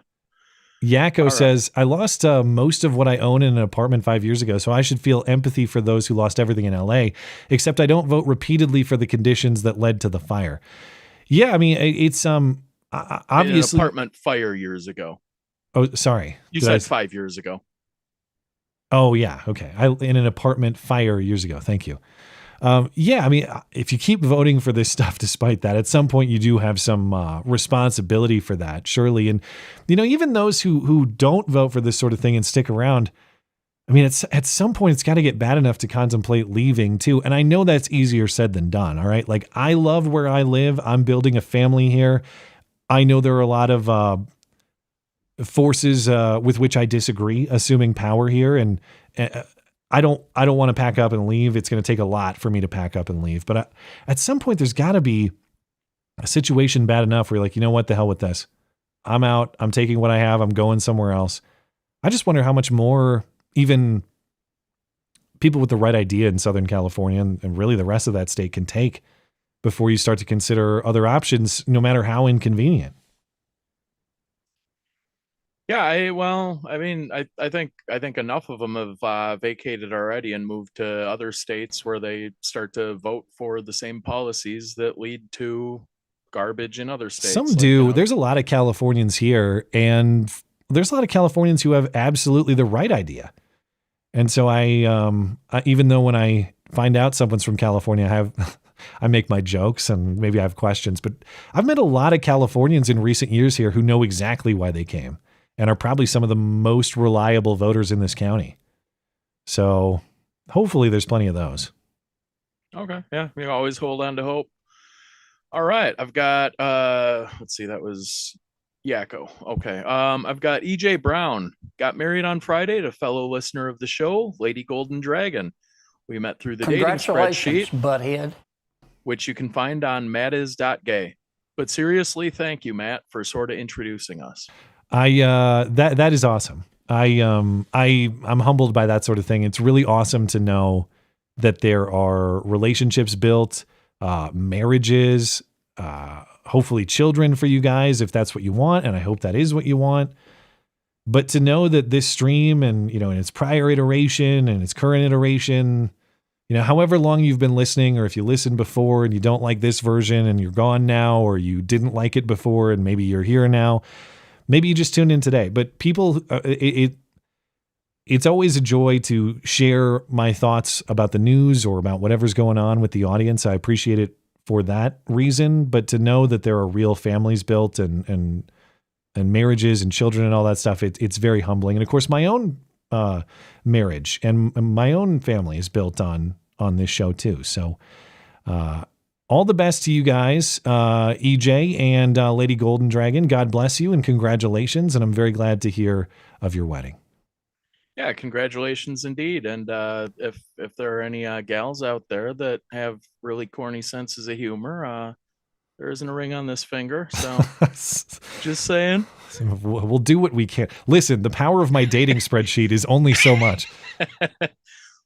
Hey, ladies, if you'd like to come clean up this room. Anyway.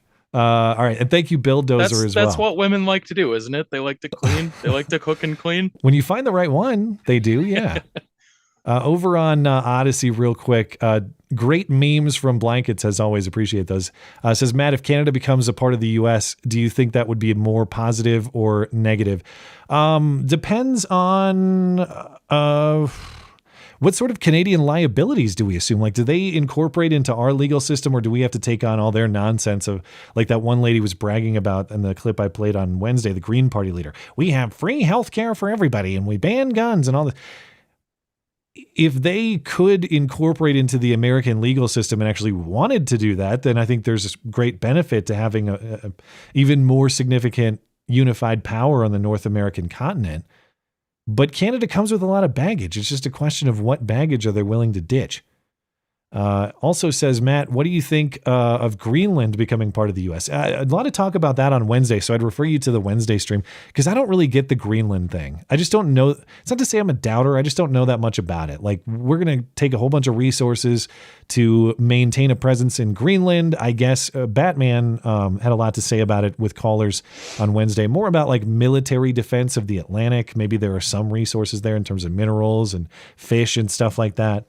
Well, do they have oil? I'm guessing there's probably some oil in Greenland. Maybe. I don't know. I don't know what is the benefit to us to make a massive investment in Greenland. I guess it's making sure that nobody messes around with the Atlantic and stopping them if they do. But all right, I got to get to my segment with Alison Morrow. You have anything else you want to say before you're out of here? Yeah, I almost wish that they had sentenced Trump to actual prison time. Because then I think that it would be funny. They could call his cell Department of Justice 1. Kind of like Air Force 1. All right. Get the hell out of here. Thank you for your contribution to the show, as always, and have a great night. Thank you, sir. You too. All right. There he goes. That's our friend, Knuckle Hunkybuck. I'm a knucklehead at times. Ooh, sorry. I got that weird... It was Infinite Mats going off into the abyss because I didn't cut that early enough. Anyway, cool graphical glitch, I guess. All right, let me. My guest tonight is Alison Morrow. Alison Morrow can't do live, so we do her segments pre-recorded. I spoke with her earlier this afternoon, but of course she was around here a month or two ago. We were talking about the constitutional sheriffs. This time we are talking about bird flu. Is bird flu legit, or is it just COVID-2 designed to steal all your food? We examine. Segment's about a half hour. I will see you on the other side, and then we'll get to hoax hate.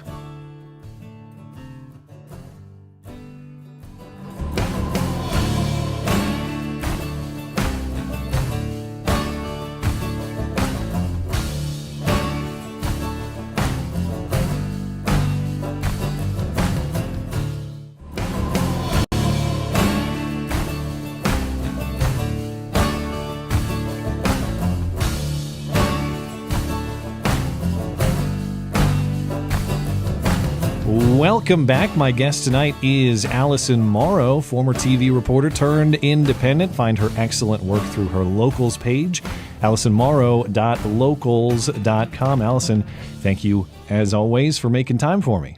Yeah, thanks for having me. Well, Happy New Year. Thank you. Happy New Year to you as well. Recently on your channel, you were talking about bird flu with famous organic farmer. He's new to me, but I gather famous organic farmer and potential Trump agriculture department advisor, Joel Salatin. And I want to get into Joel in a minute. But first, for people who have heard about bird flu going around like myself, now I'm so jaded from the COVID era that anytime there is mention of some, whether it's human or animal, and I know bird flu is some combination of both potentially, but I'm so jaded that whenever I hear about these potential infections, I automatically think whatever the news is saying, whatever that politician is saying, it's total crap. So where does bird flu lie? How should I understand it? Oh gosh, I would say you should approach it with a similar level of skepticism and recognize that whatever it is being handled in a similar way, even though you'll see calls like The Atlantic recently wrote an article saying that bird flu is a national embarrassment because the U.S. should have cracked down on it a year ago. In other words, be more extreme with the measures that they've taken, as if killing millions of chickens already has not been something that has been an aggressive approach. And so you'll see the media gunning for similar ideas like lockdowns, and I wouldn't say they necessarily gun for executions, but they are. Wait, is this for chickens or for lockdowns for people or chickens? What are we talking about? You know, higher security measures and being more aggressive with like culling all these animals and restrictions on food sales, and basically like reducing the free flow of, if that even exists anymore in the United States, the free flow of agricultural commerce. And a lot of the people that watch my interviews, I would say, are very interested in food freedom in the same way that they were very interested in health freedom during COVID. And a lot of people are really concerned that whether bird flu is even what it is said to be, is being handled in a way that is also cracking down and using that same fear to crack down on a consumer's right to choose. And we can talk later about how this has morphed into the raw dairy conversation. But I would say, everybody should approach anything the government says they're trying to work on with a healthy dose of skepticism. One reason I bring this up is because, as you mentioned, Joel Salatin was on my show, and he is by far, I would say, one of the most, if not the most, famous regenerative farmer in the world. The guy really put on the map the idea that somebody like me could push chickens around a pasture, regenerate the soil, have better growing grass, and eat very healthy eggs and feed our family and maybe our neighbors too.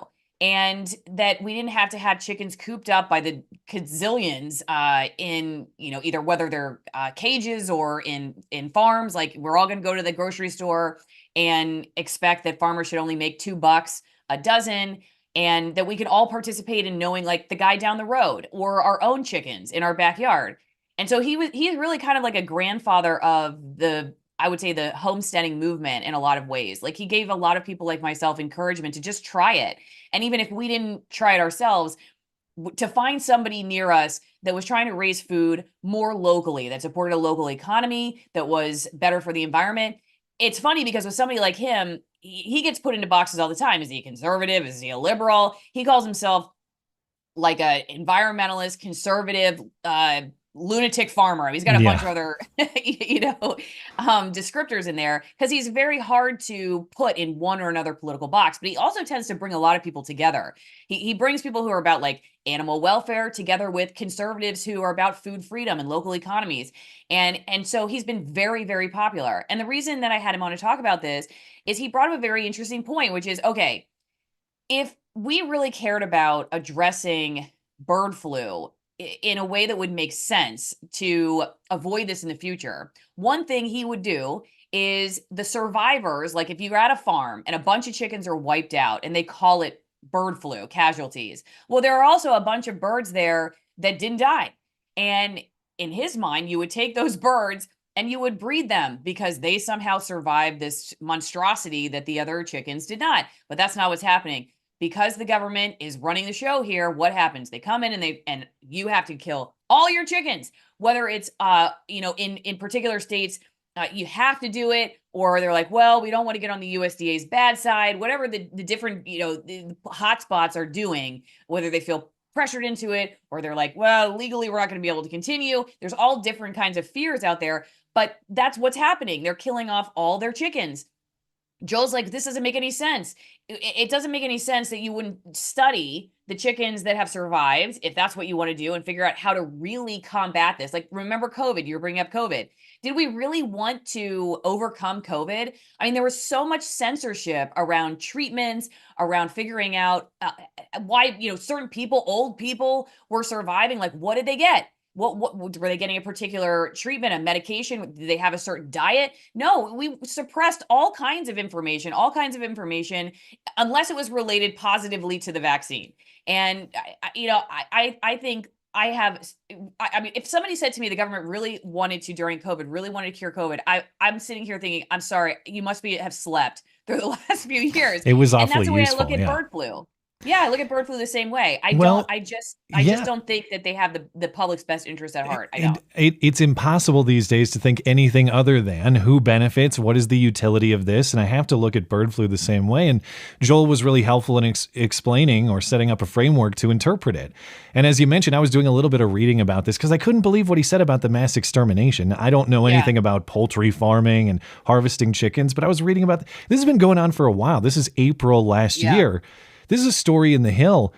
If I'm reading this correctly, they killed 2 million chickens, which in the context of chicken operations like this is actually kind of small. It's what, 4% of the flock in this case, this massive chicken operation in Texas. But 2 million chickens killed because, according to this article, a positive bird flu test, singular positive bird flu test.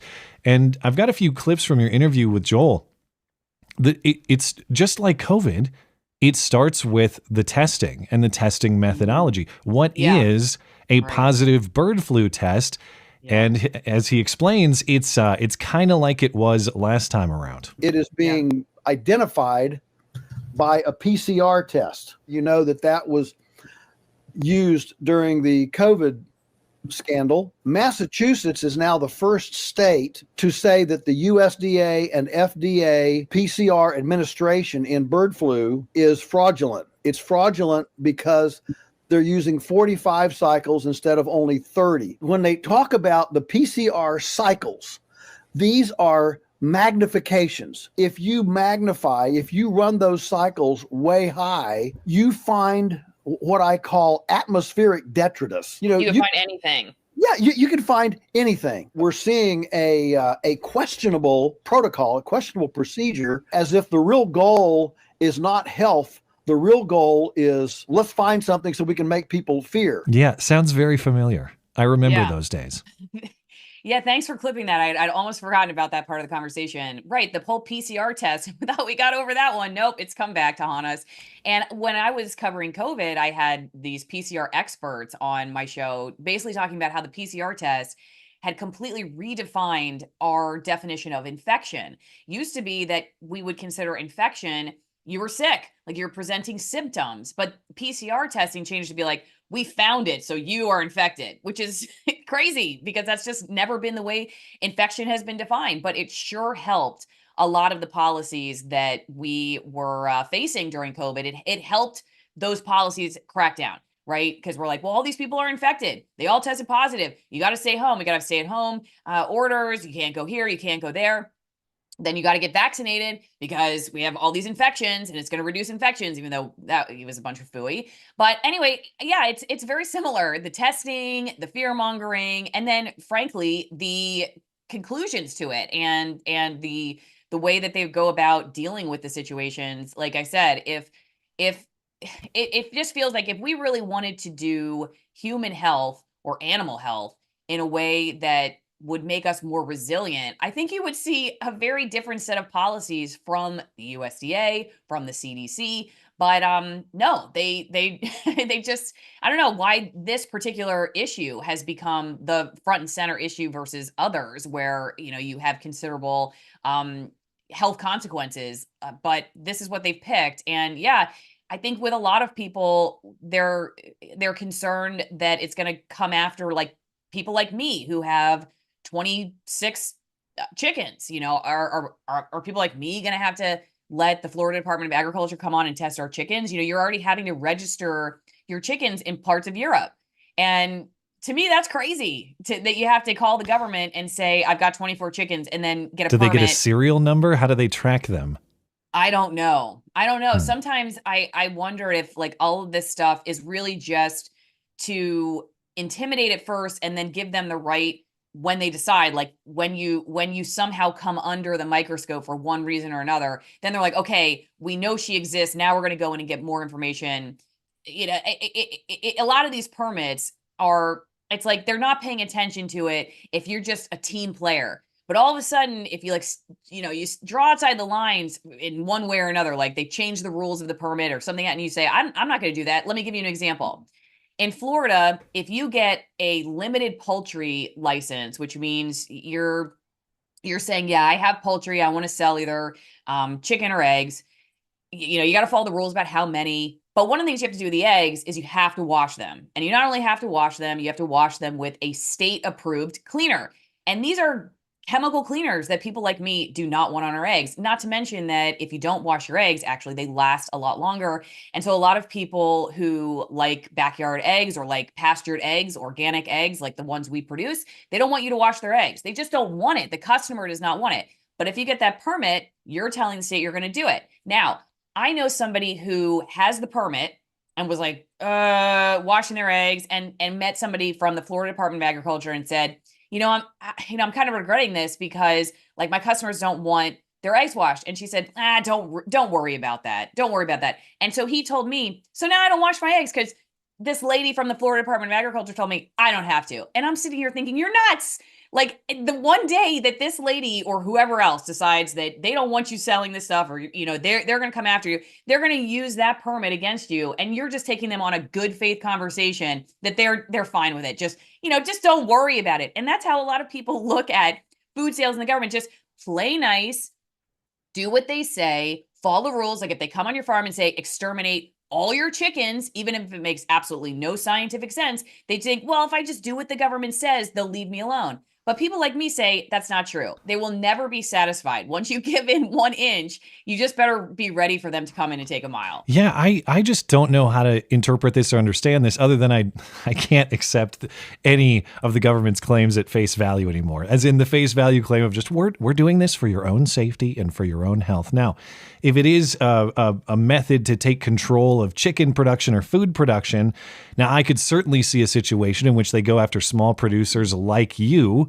or potentially like Joel as a means to prop up massive industrial producers because you won't be able to compete. At the same time, it also looks like the fear around bird flu is going straight to the massive industrial producers too. There's another brief clip I have of Joel just explaining the cycle between the testing and the extermination here and how it goes directly from A to B. We go in, We do this test at 45 cycles. Oh, well, that was the wrong clip. Let me grab the right one. It was. And it happens, especially when you're running your own production. Yeah. No, wait. No, that was the right one. Hold on. That was the right.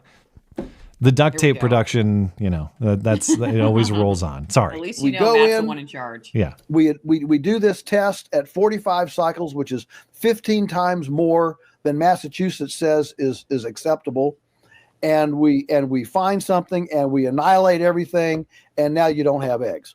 Okay, so the testing is designed to find whatever they're looking for. The end result is a lack of eggs in this case for consumers at the grocery store. Who's the beneficiary? Who's benefiting from? Is this meant to prop up the government? Is that it? Is that it? Okay. Wins. The government always wins. They always figure out a way to make it so that they win, no matter whether they screw their buddies in industrial farming or they screw their adversaries like me in the little local rural homesteading movement. They always figure out a way to win. And I think in this particular case, just like many others, they would say that is such a negative way to look at it, Allison. We are just here to help. We are here to protect the public safety and public good. And I genuinely think they believe that. The beginning of my interview with Joel, I asked him if when they called him to become a potential advisor or even to lead potentially the USDA, which they ended up selecting somebody else for the chief role, but he might still end up as an advisor. Who knows? I said, did you call it the US duh like you normally do? Because he's famously known for calling the USDA the US duh. Very clever. He said no. Yeah, he said no. He did have some deference in his conversations with them that like he can be cordial, when forced to. But he and I have very similar views of the government. I both believe that the folks that are running the show, for the most part, genuinely sleep well at night, thinking that their drastic action is very important for public safety. I think a lot of the folks running the show back during COVID thought the same thing, but it's like this messiah complex mixed with narcissism in a lot of ways. And whether they're doing it intentionally or not, with any of these events, I have a lot of people that come on my show that talk about, okay, was this a manipulated event or did this come about organically? Whether it's like a shooting, a terror attack, bird flu, COVID, like was it released from a lab? Was it not released from a lab? And some of these questions you're never going to be able to answer, like we're never going to get to the bottom of. But what I can tell you for sure is that when one of these things happens, the vultures in the narrative spinning movement just latch on as fast as possible and use it to benefit whoever is already in charge making the rules. And in most of the cases, that's the government. So whether it's bird flu or it's something else, it's like, how can we take more control? And again, I believe they wouldn't say it that way. They would say like, what can we do to protect the public? Like I said, I'm looking at this Atlantic article I happened to see right before we went on, talking about bird flu as a national embarrassment. So they're reading the Atlantic and they're thinking, oh, the journalists at the Atlantic, they think that we didn't do enough. And I think in some cases, that's what happened during COVID too. The media was like, we need to do more. You're letting people die. There should be lockdowns. There should be mandates. There should be this. There should be that. And so government, they're just full of people who care about being able to go out to dinner and not be harassed. They just want to get reelected or whatever else. And so they just want to look good in the article that's written about them. And unfortunately, I think a lot of what happens comes down to that. Though, like I said, I think most of them would say, no, that's not true. And they would use their scientific reasons for doing it. But when you have somebody like Joel who knows just as much as they do, and you put them in the room together, I happen to walk away agreeing with Joel and the way he handles things. And one last final point too about all this. Another reason that I'm very skeptical of like how our FDA or USDA or CDC handles anything related to agriculture is because we have the fattest, sickest country basically in the world. And if I thought that they did anything policy-wise that was like helping people not be so fat and sick, then I might say, wow, they're getting it. But we have to fight to be able to sell like a steak to our neighbor without having to go to a USDA inspection facility. This is something that Thomas Massie is trying to change with the Prime bill, because he's trying to say, I shouldn't have to go to a very expensive USDA facility in order to get the USDA stamp on a steak. Right now, people have to buy like half your cow or, you know, a quarter of the cow. And that's how you make these trade deals. They can't just buy a T-bone. In a lot of ways, this has been totally ridiculous. It has made massive farming the only option, and the little guy gets cut out. And so the person like me who wants to tend to the land in a certain particular way is not about volume and has the customer base that will pay for like a high price, high quality food, it's near impossible to stay in business because you have to jump through all these hoops that really only somebody that is doing high volume has the time and the financial capacity to do. And a lot of policies are that way. That's in a lot of the reason why we have the United States that we do today. So that's why I just don't buy that, you know, that when they come after and they're like, we're just here to help keep you safe with food. I just don't believe that.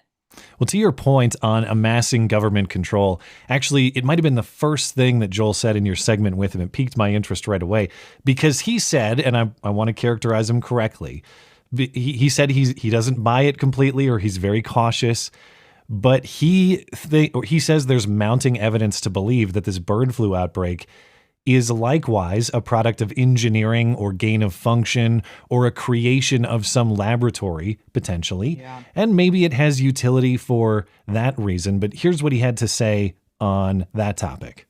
There are mounting credible indications that we have another Wuhan here, that this is a gain of function kind of thing that was manufactured and released inordinately, and here we are. So I'm not going to go any farther down that conspiracy trail. I'm just going to deal with it straight up. Now, as far as I saw, he didn't say anything more about it, but maybe you know more. Do you know what he's talking about as far as the evidence? Do you have any idea what he means?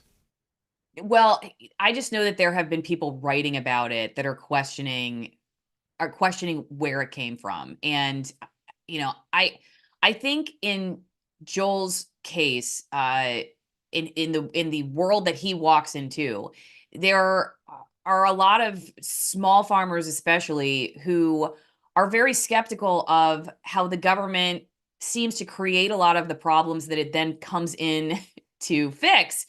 And so a lot of people are turning their attention there. They're wondering, like, is it possible that whatever this is something that could have been an experiment gone wrong?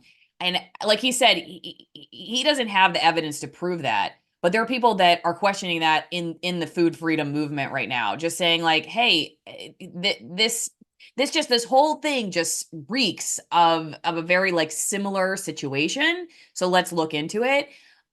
I just think something that I've learned over the years is you can, I think, discredit the freedom movement when you're always looking for something that seems to be paranoid. Okay. And I'm not saying this is, I'm just saying like, we got to find the balance between just trusting all the time and then always thinking like, it's definitely the government unleashed this poison on us. And like, there's somewhere the truth is in the middle somewhere. And as far as like whether there's credibility to that or whether that just takes us down a rabbit hole that discredits some of the other things that people have said to criticize the government in this way. Because Matt's like, sometimes I really wonder if the opposition gets, whether it's intentionally targeted for misinformation or not, the opposition sometimes takes a path that a friend of mine calls it the Alex Jones effect. And not saying it's like anything against Alex Jones, but that for the mainstream, they look at us and go, oh, see those crazy people, like see what they're talking about. And then they focus on that part of our opposition to it versus like all the other things that people are saying too. And again, they just link it to like conspiracy. And I think in this particular case, I don't know if there's enough evidence to really say like this was released from a lab in the way that people are discussing, the COVID pandemic. But I think what my big takeaway is that people are so fed up with what the government gets to do with, playing God, really, and how we're all expected to follow the rules, but they get to break all of them. I think that's my big takeaway, not whether this did or didn't, though. Hey, if people figure that out, obviously that's huge news that there was something released from some laboratory somewhere that's killing a bunch of chickens. Keep looking into it. I'm not saying that's wrong. I'm just saying that, what we do know is also just enough to say, you know what, government, I'm not totally sure that how we're handling this is correct. And I'm not totally sure I trust you to handle it. And just the fact that people are questioning this in the same way they're questioning COVID should go to show that people have lost, like you said at the very beginning of our talk, people have lost a considerable amount of respect and trust in the authority of the government to be playing by the same rules that they hand down to us, and then also basically creating mass disasters that then they decide they're going to come in and try to fix. I thought you were going to say there's some kind of Wuhan lab of bird flu, and actually they're telling us it came from bat soup or something like that. Oh, if it was that, if the parallel was that close, that yet. all right. So maybe there are still a few more dots to connect. But you mentioned that Joel Salatin has been potentially was recruited to be the director or the Secretary of Agriculture over at the USDA. He declined that. Now it sounds like potentially he'll be in some kind of advisory role. But I want to play what he had to say about the Trump administration approaching him with potential interest for a role for him in the Department of Agriculture. About a month before the election, I got a call from a lady purporting, she said, I'm on the Trump transition team. Would you be willing to serve? I mean, the initial contact was something pretty high, either secretary or, one of the major departments. And I said, no, absolutely. I said, I'm not interested in that. I don't do well with committees. I'm not a bureaucrat. So a week later, she called back and she asked again. And I said, no, I'm not interested. Gave her the same story. And Daniel, our son, found out that I'd gotten these calls. He took me behind the woodshed and said, Dad, look, you've been fighting this thing all your life and you get a chance to go and actually, do something big and God opens a door for you and you're not going to walk through it. And so I had a bit of a come to Jesus moment, and so when they contacted me back, I said, okay, look, if you've got something that's not bureaucratic, I'm okay to go in. And so they said there were these 6 advisory positions that are not bureaucratic. They're just called advisor to the secretary. And they said, we'll put you in. Can we put you in for one of those? I said, yes, you can put me in for one of those. Isn't that the great paradox? To defeat the beast, you must become the beast. And it sounds like he refused. But what do you think is going to come of that, if anything? I don't know. Sometimes I wonder if these calls even happen just to raise publicity in a positive way among people like myself, thinking that Joel Salatin might actually get a stab at affecting agriculture in the United States. But the second I heard it, call me a negative Nancy, if you will, I thought there's no way they're going to let this guy affect agricultural policy making in the United States. They're doing this for publicity's sake. That was my initial thought. Maybe it'll actually happen. I have a very low opinion of agricultural policy in the United States and who influences. I think the person that they picked to run the USDA, just listening to Joel talk about her, she sounds like somebody that they're going to easily be able to be like, do this or do that. Whereas Joel, no, I don't think he would be the kind of person that you could just be like, we're going to do this. And Joel will be like, sure, whatever you guys want. I just want to keep my job. So I just don't think that, I mean, maybe they'll call him every once in a while, but my little like reporter, Jiminy Cricket guy was kind of going off like, all right, maybe they're well-intentioned. Like they kind of want to learn a little bit, maybe, but ultimately I was like, there's no way he's going to be the one that runs it. And I kind of think there might have been a little bit of publicity around it, given like we're talking about it right now. They knew lots of people follow Joel Salatin, that he's like a hero for a lot of us out there that have, kind of like, what is it? The MAHA movement, Make America Healthy Again. A lot of, I didn't know. I was embarrassed. I had a super chatter that wrote MAHA. I'm like, what? Make America hilarious again? What is this? No. So I'm not connected to the movement. I think I don't know. I mean, I know, like I said, it's just my opinion and maybe it's a little negative, but I kind of am come from the ilk that like, I think it wouldn't help. I mean, sorry, it wouldn't hurt. It wasn't going to hurt for the information to get out there that Joel Salatin was potentially tapped to do this. It wasn't going to hurt them to get people like me to think, wow, maybe we're actually going to make some headway, because they know that people like us are also the same, we're on kind of the same team when it comes to the CDC and some of these other government agencies. And, I don't know, maybe it gave us a little bit of hope. But I would have been shocked. I would have fallen off of my chair, shocked, and probably died of bird flu if he had taken over the USDA. Well, we're all going to die of bird flu. But hey, at least they're texting buddies. He can send them dank memes or something like that. That's better than not. I wanted to bring this up because I just did a quick search too. So maybe part of the reason that people are talking about this and COVID is because the CDC is saying that H5N1 first came from domestic waterfowl in southern China. Oh, let's see, there it is.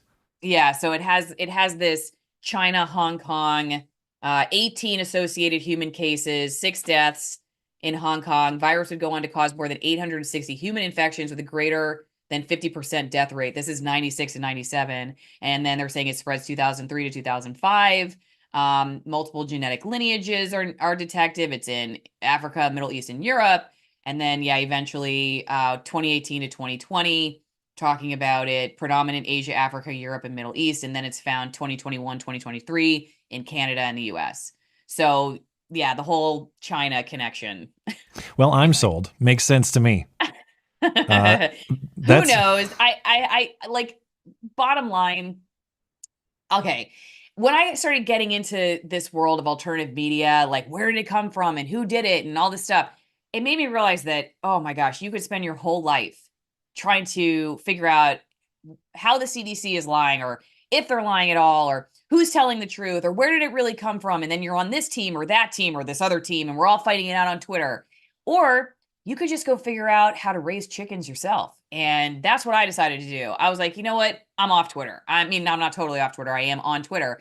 But some of this, trying to get to the bottom of it with some of these really dense and potentially dark storylines, not saying that for some people, hey, I'm not grateful that they're going down it. But for me personally, I decided it was way better use of my time to just get some chickens myself. Yeah. And then I don't have to go to the grocery store and worry about how there's literally no eggs. My husband the other day I actually asked him to go and get some conventionally raised, industrial agriculture type eggs so I could compare them to my eggs. And he went and there were no eggs because of bird flu. That's at least what the store clerk said. Wow. So I decided, instead of worrying about all this stuff and then having to fight the government on all of it, I'm going to fight the government by having my own chickens. And then I don't care if I go to the grocery store and there's no eggs. Be skeptical, build something, achieve self-sufficiency. That is the life. And maybe in a future appearance, we can talk about how to do that, because I have no knowledge about how to actually grow my own food in that way. And it's something I should know. And I know a lot of people have interest in that. So anyway, we'll save that one for another time. But that's my guest, Alison Morrow. You can find her over on her locals page, alisonmorrow.locals.com, on YouTube at Alison Morrow. And remember, there's one L in Alison. It always gets me. One L in Alison. Alison Morrow. Alison, thank you for your time and your insights, as always. Thank you.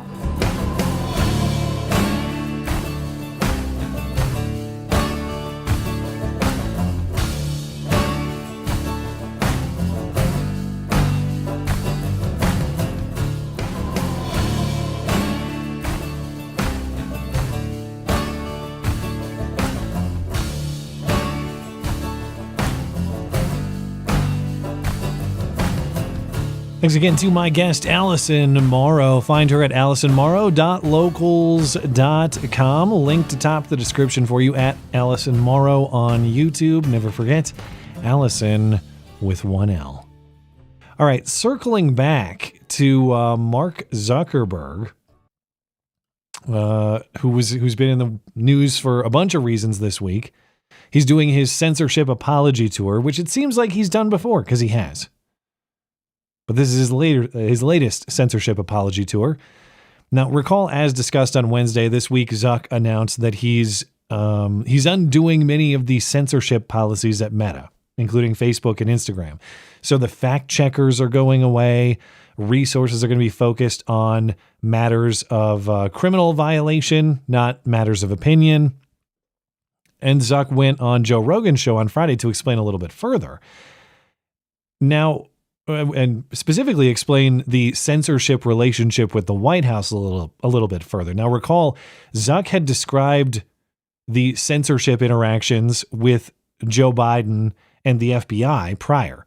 Zuck said that leading up to the 2020 election, the FBI had contacted him or contacted Meta, Facebook, Instagram, and warned the company about Russian disinformation, which turned out to be allegedly the Hunter Biden laptop, which was not Russian disinformation. It was completely legitimate, completely authentic.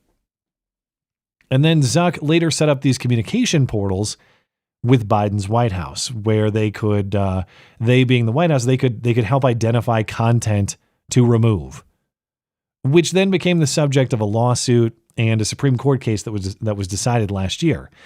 Well, Mark Zuckerberg goes on Joe Rogan's show once again on Friday, and Zuck says, yeah, the Biden White House, their people used to call up our people at Meta, Facebook, Instagram, and they would scream at us and they would swear at us. And they'd say, you have to do our censorship bidding.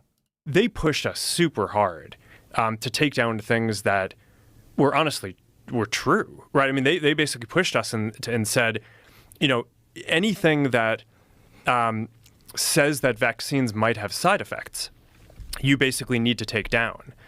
And I was just like, well, we're not going to do that. Like, we're clearly not going to do that. I mean, that is kind of inarguably true. Who is they? Who's telling you to take down things that that talk about vaccine side effects? It was people in the Biden administration. I think these people from the Biden administration would call up our team and like scream at them and curse. Oh, did you record any of those phone calls? I don't think we were, but I think I want to listen. I mean, there are emails. the emails are published. It's all kind of out there. And basically, it just got to this point where we were like, no, we're not gonna take down things that are true. That's ridiculous.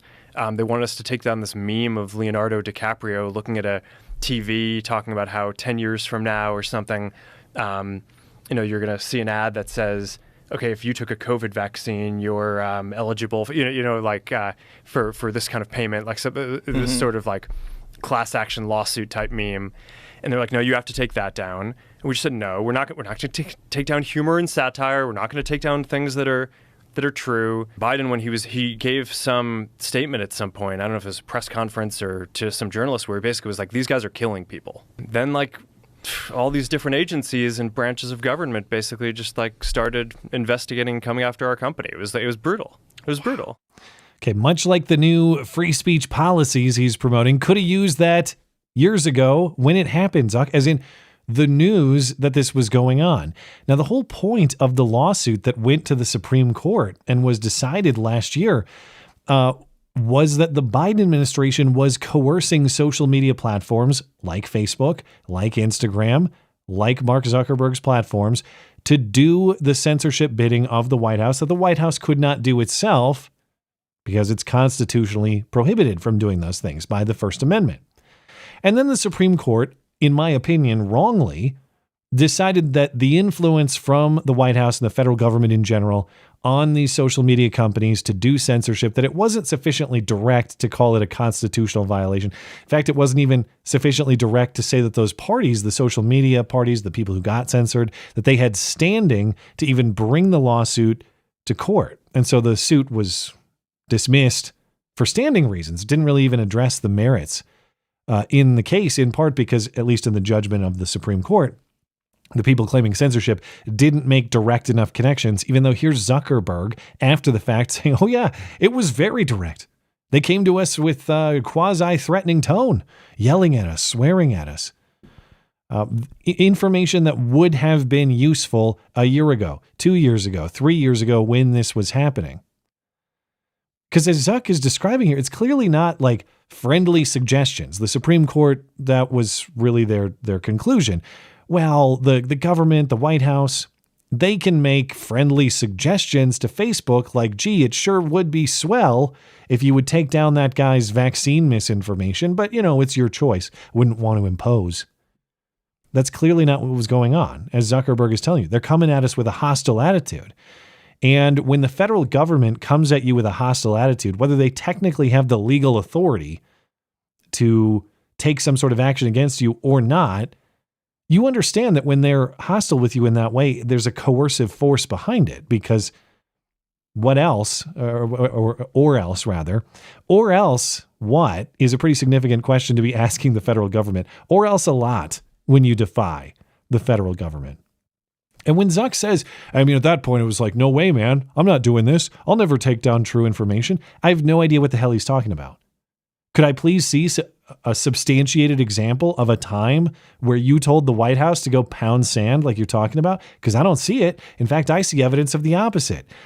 We know, based on that lawsuit, that there were direct communication portals set up between social media platforms, Facebook and Instagram included, whereby the White House could flag information they found objectionable and have those social media companies take the material down. It's not just that Facebook and Instagram and the rest of them built these communication portals, which are referenced in the lawsuit. It's that Jen Psaki, the former press secretary, stood at the podium in the first few months of the Biden administration and said openly, yes, we are flagging material for Facebook to remove with regard to what we consider to be COVID misinformation, vaccine misinformation. So when Zuck says, I told him no way, when did you tell them no way? It would have been great if you came out when this happened and said, look what the White House is doing. Isn't this crazy? This is a massive constitutional scandal. In all my time running a social media company, I've never seen the federal government treat us this way and try to go after the speech rights of the American citizen using us as their henchmen to do it. He didn't. He, as far as we can tell, he largely complies. And so back to Wednesday's discussion on this, it seems like Zuck is a guy who doesn't stand on principle. He responds to power. He responds to what is convenient. Now, sometimes he lands on the right principles, as maybe he is in this case with his sudden. He would disagree with the framing of changing his mind on free speech principles, because he'd say, I did that speech back at Georgetown in 2017. What are you talking about? I never changed my mind. Well, your actions suggested otherwise. But Zuck is a guy who responds to power, it would seem. Oh, yeah, Biden's in power? Guess I better do what he says. Oh, wait, now Trump's in power and free speech is cool again. So I'm going to now say all the terrible things that Biden did with respect to free speech on my platform. Now I'll give you all that news, even though would have been really helpful for the legal fight against that to have that information prior. He's moving Meta in the right direction now, but for the wrong reasons is what's happening here. They'll stand up for your speech over at Meta so long as the government power does too. And, I know that there will be forces of government censorship probably within the new administration too. It's not like it all disappears, but more than likely we're going to have an administration that is more speech friendly than we had prior. Now, all of a sudden that the winds have changed, Mark Zuckerberg is back to being a free speech hero again. But the second the government power shifts again, what is Mark Zuckerberg going to do? He's probably going to shift too. And everyone knows that. And that's why nobody really trusts Mark Zuckerberg on this. And there was this great moment in that Joe Rogan episode that demonstrated that. And it was actually Joe and Zuck talking about why nobody trusts the media anymore. Well, they lie and lie and lie and lie. And then eventually they come around to the right idea years after the fact. They say, well, what do you mean? We had it right the whole time, and they deny what they did for all the years prior. And our super chat friend Knuckle Hunkybuck, he actually identified this moment in the stream or in the Joe Rogan episode for me, which I appreciate. Listen to this clip and tell me that Joe is not actually talking about Zuck himself here.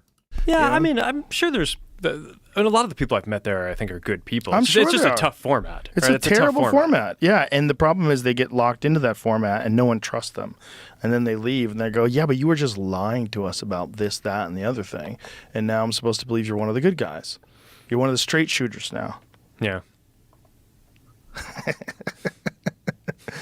Zuck seems to get the joke too. Like, I know you're talking about me. That's all right. And of course, you're allowed to change your mind. You're allowed to take a while to come around to the right idea. I'm always going to be willing to accept people who change their minds and come around to my perspective or something close to it, because I did that many times. Changed my mind about a lot of things. I'm going to continue to change my mind in the future. It's not like I reject someone who changes his mind about something or think that he's suspicious because of that. That's a sign of a thinking person, someone who's critical about their views and open to changing them. That's a good thing. It's just that Zuck doesn't seem to change his mind for honest or principled reasons. So until he demonstrates commitment to principle when it's hard to do and not convenient to do, I will continue to believe he operates by that convenience, according to whatever is in power, not principle. But Joe Biden, speaking of his hostility to these to free speech principles, free speech values, he personally responded to Zuck's anti-censorship moves at Meta. And Joe Biden is saying that allowing people to speak freely, that's actually un-American and that's shameful. So here's Joe Biden at a press conference on Friday. It's just completely contrary to everything America's about. We want to tell the truth. And the idea that, a billionaire can buy something and say, by the way, from this point on, we're not gonna fact check anything. And when you have millions of people going online, reading this stuff, it is, anyway, I think it's really shameful. So I think he's confusing Zuck and Elon Musk there, as in Elon Musk purchased a platform X, not Zuck, who started the platform of Facebook. But regardless, Joe Biden is saying that Americans having free and open access to information and public discussion about that information, that's shameful. That's contrary to everything this country is about, according to Joe Biden. What is not shameful, what America is all about, apparently, is Joe Biden and his people having control of information and control of what you think about it. So as always, get this guy to the nearest Big Bird costume emporium, get him dressed up immediately with whatever frail breaths of life he has left. We all deserve the show. You having free thought and talking about it openly, that's just un-American nonsense. Okay, thank you. We only have a week of this crap left, so enjoy the show if you if you enjoy this type of cringe. Which reminds me, I have to do the Joe Biden I Will Remember You for next week.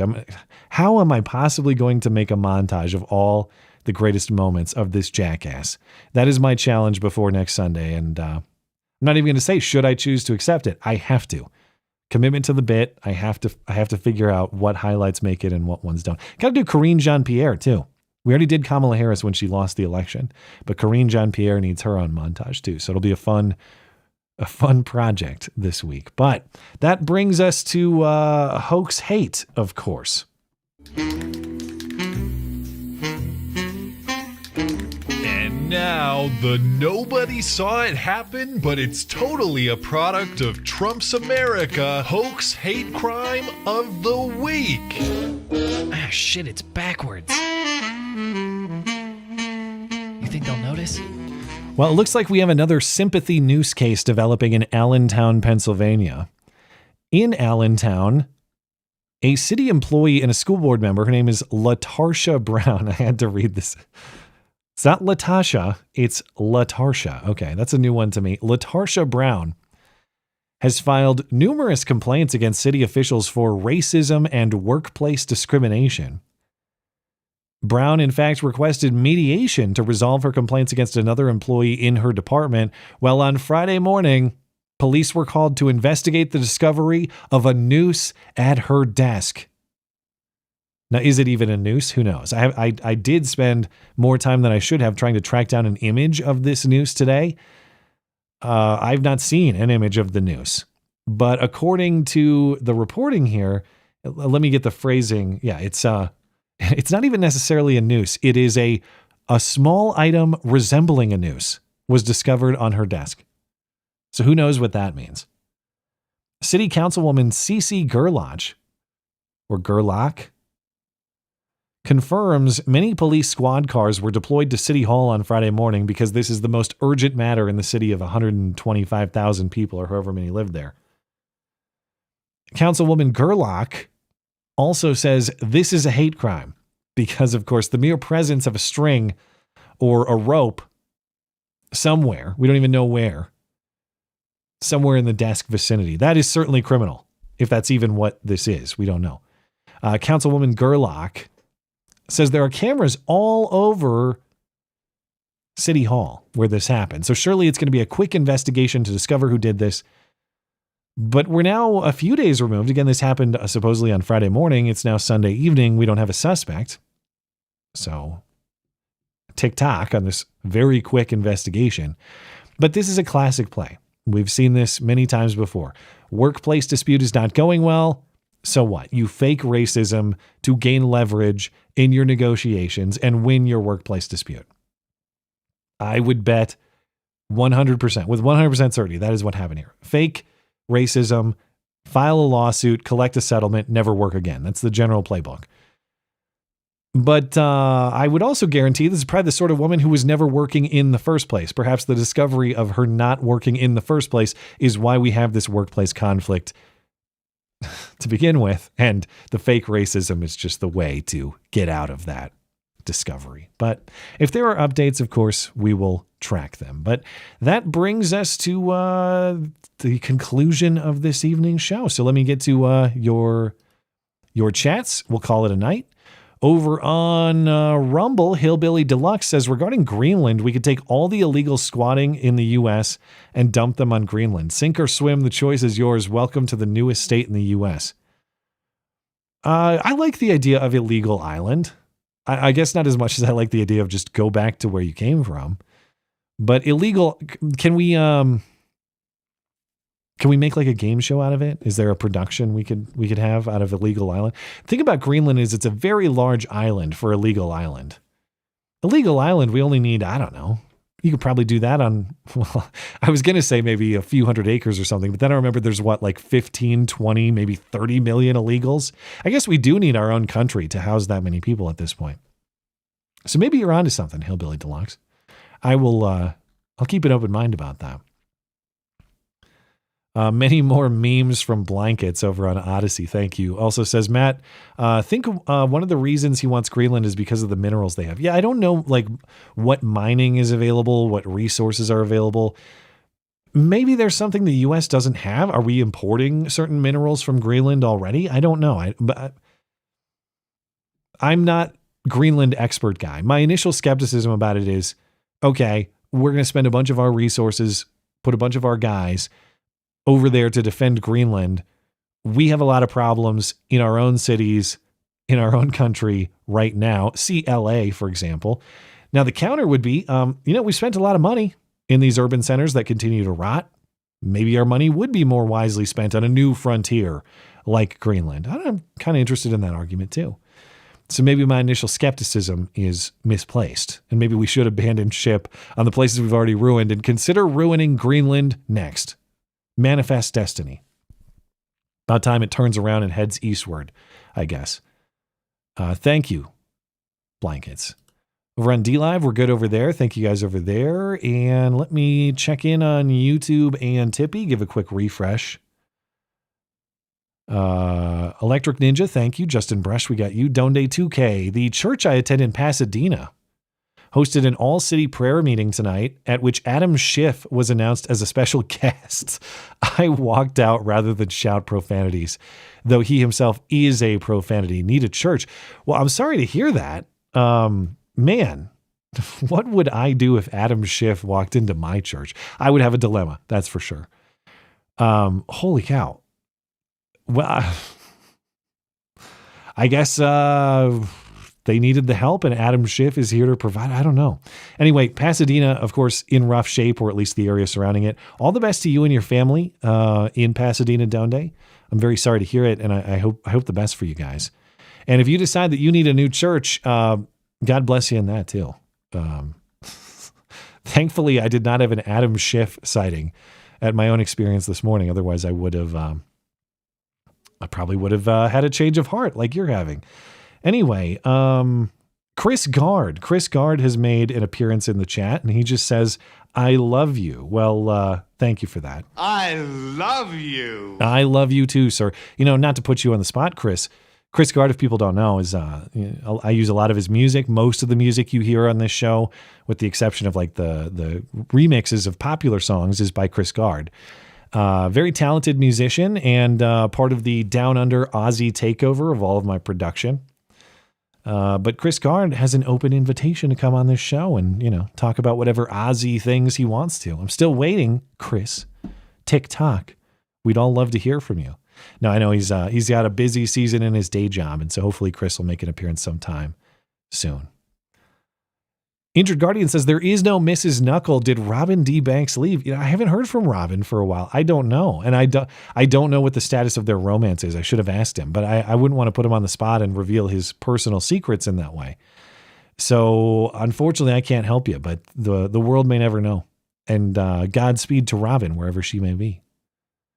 Caleb Ramsey says, the last part of my earlier super chat was a joke. We have an entire CREC church that left California for Texas for the right reasons. Let me go back and see the prior part. Oh, I'll sign you up for, that was the part about signing up to support my material as long as I attend church. I saw the emoji there. And of course, I know you're not seriously trying to do that. I wouldn't want people to have the impression that that's what's going on. Because that would be just no all around to that. I know that's not what you mean, Caleb. It's just, I have to refute it explicitly. Otherwise it looks like I'm entertaining such things. And thank you for supporting the show. Injured Guardian says, by the way, FDR had men imprisoned for choosing which specific chicken they would buy at any farm. Sounds like an FDR thing to do. Probably took their gold too. He also imprisoned men for sewing pants at night. Labor law and all. I wish I was joking. P.S. We all need a church with good food. Well, I can't comment on food. There was good drip coffee available at this establishment, so I appreciate that. But I don't know about other food offerings. I guess I'll have to make a request. Thank you, sir. Knuckle Hunky Buck, I have a feeling next week's stream is going to be just titled, I Will Remember You, Joe Biden, and be a whole 2-hour Biden supercut. I honestly can't wait. Is that what I'll just make a 2-hour movie and I'll be, air quotes live, and I'll just play it through the stream, because I don't know. The only guarantee I have to have like the 1-minute montage to honor Joe Biden in a comedic way. The only clip I can pretty much guarantee is going to be in there is him falling up the stairs early in his presidency. I know I've talked about it a million times. I just can never get over the metaphorical and comedic value of that clip. But the fact that this guy is just stumbling up the stairs, totally incompetent, can't even keep himself upright, yet he's somehow still ascending. We all knew it was an incredible metaphor at the time, insofar as he obtained the presidency, but the metaphor continued throughout his presidency. This is a guy who fails at everything he does. Every step he tries to take is a stumble, and yet he's somehow still ascending. Joe Biden's entire career summarized in one beautiful video clip. So that will have to be the closing clip to whatever montage I come up with for Sunday. Normally, I don't like to spend more than like 15 minutes on these things, half hour. The Joe Biden one, I'm going to be sitting around for like hours and hours on Saturday in preparation for this. Anyway, the anticipation, it's going to be a disappointment no matter what because of the anticipation, but I'll try to do my best. As always, Knuckle Hockey Buck. Thank you. Purpose of the Ages. Hoax hate warning. I'm renovating my home and the contractors are leaving nails and 2x4s laying around all over the place. It's obviously because I'm a Christian man and they are threatening me. I would report that. I would make sure your local prosecutor is aware. Though, of course, even if it was true, even if they spray painted your home, fuck Christ or something like that. It was like an actual, obviously real hate crime. How bad would it have to be? Now, I don't know what jurisdiction you live in, but let's say like, I don't know, progressive jurisdiction. How bad would it have to be? How bad would the anti-Christian messaging have to be before it would be treated as a serious hate crime? Probably a question I don't want answered because I think it would have to be quite bad. But hey, don't step on any nails. Watch out for any rogue 2x4s. And congratulations on your home renovations. I hope it goes well.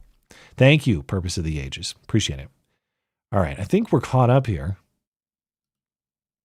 Yeah, we're caught up on YouTube and Tippy. We're caught up on Rumble. Odyssey looks good. And D Live looks good, which means, of course, it is time to get out of here. Thank you guys for your participation in the show this evening. Appreciate you live chatters. Appreciate you super chatters for making the live show a success, or at least as good as it can be. If you're listening on demand later, thank you kindly as well for supporting the show. It is much appreciated. Thanks to my guest, Alison Morrow. Find her at alisonmorrow.locals.com, linked atop the description, at Alison Morrow on YouTube. 1 L in Allison, don't forget. Thanks to Knuckle Hunky Buck for his super chat assistance. Thanks to producer Tim for his help this evening as well. If you'd like more to listen to, check out the podcast page of my website, mattchristiansenmedia.com/podcasts. It's not just the video show. We got the audio show there too, if you prefer podcast audio listening.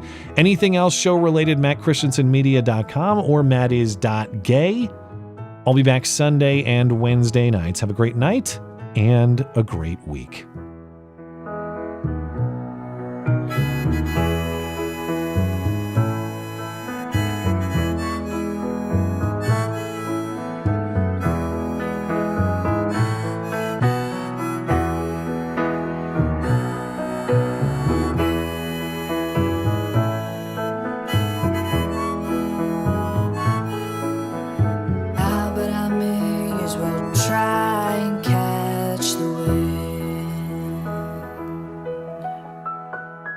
But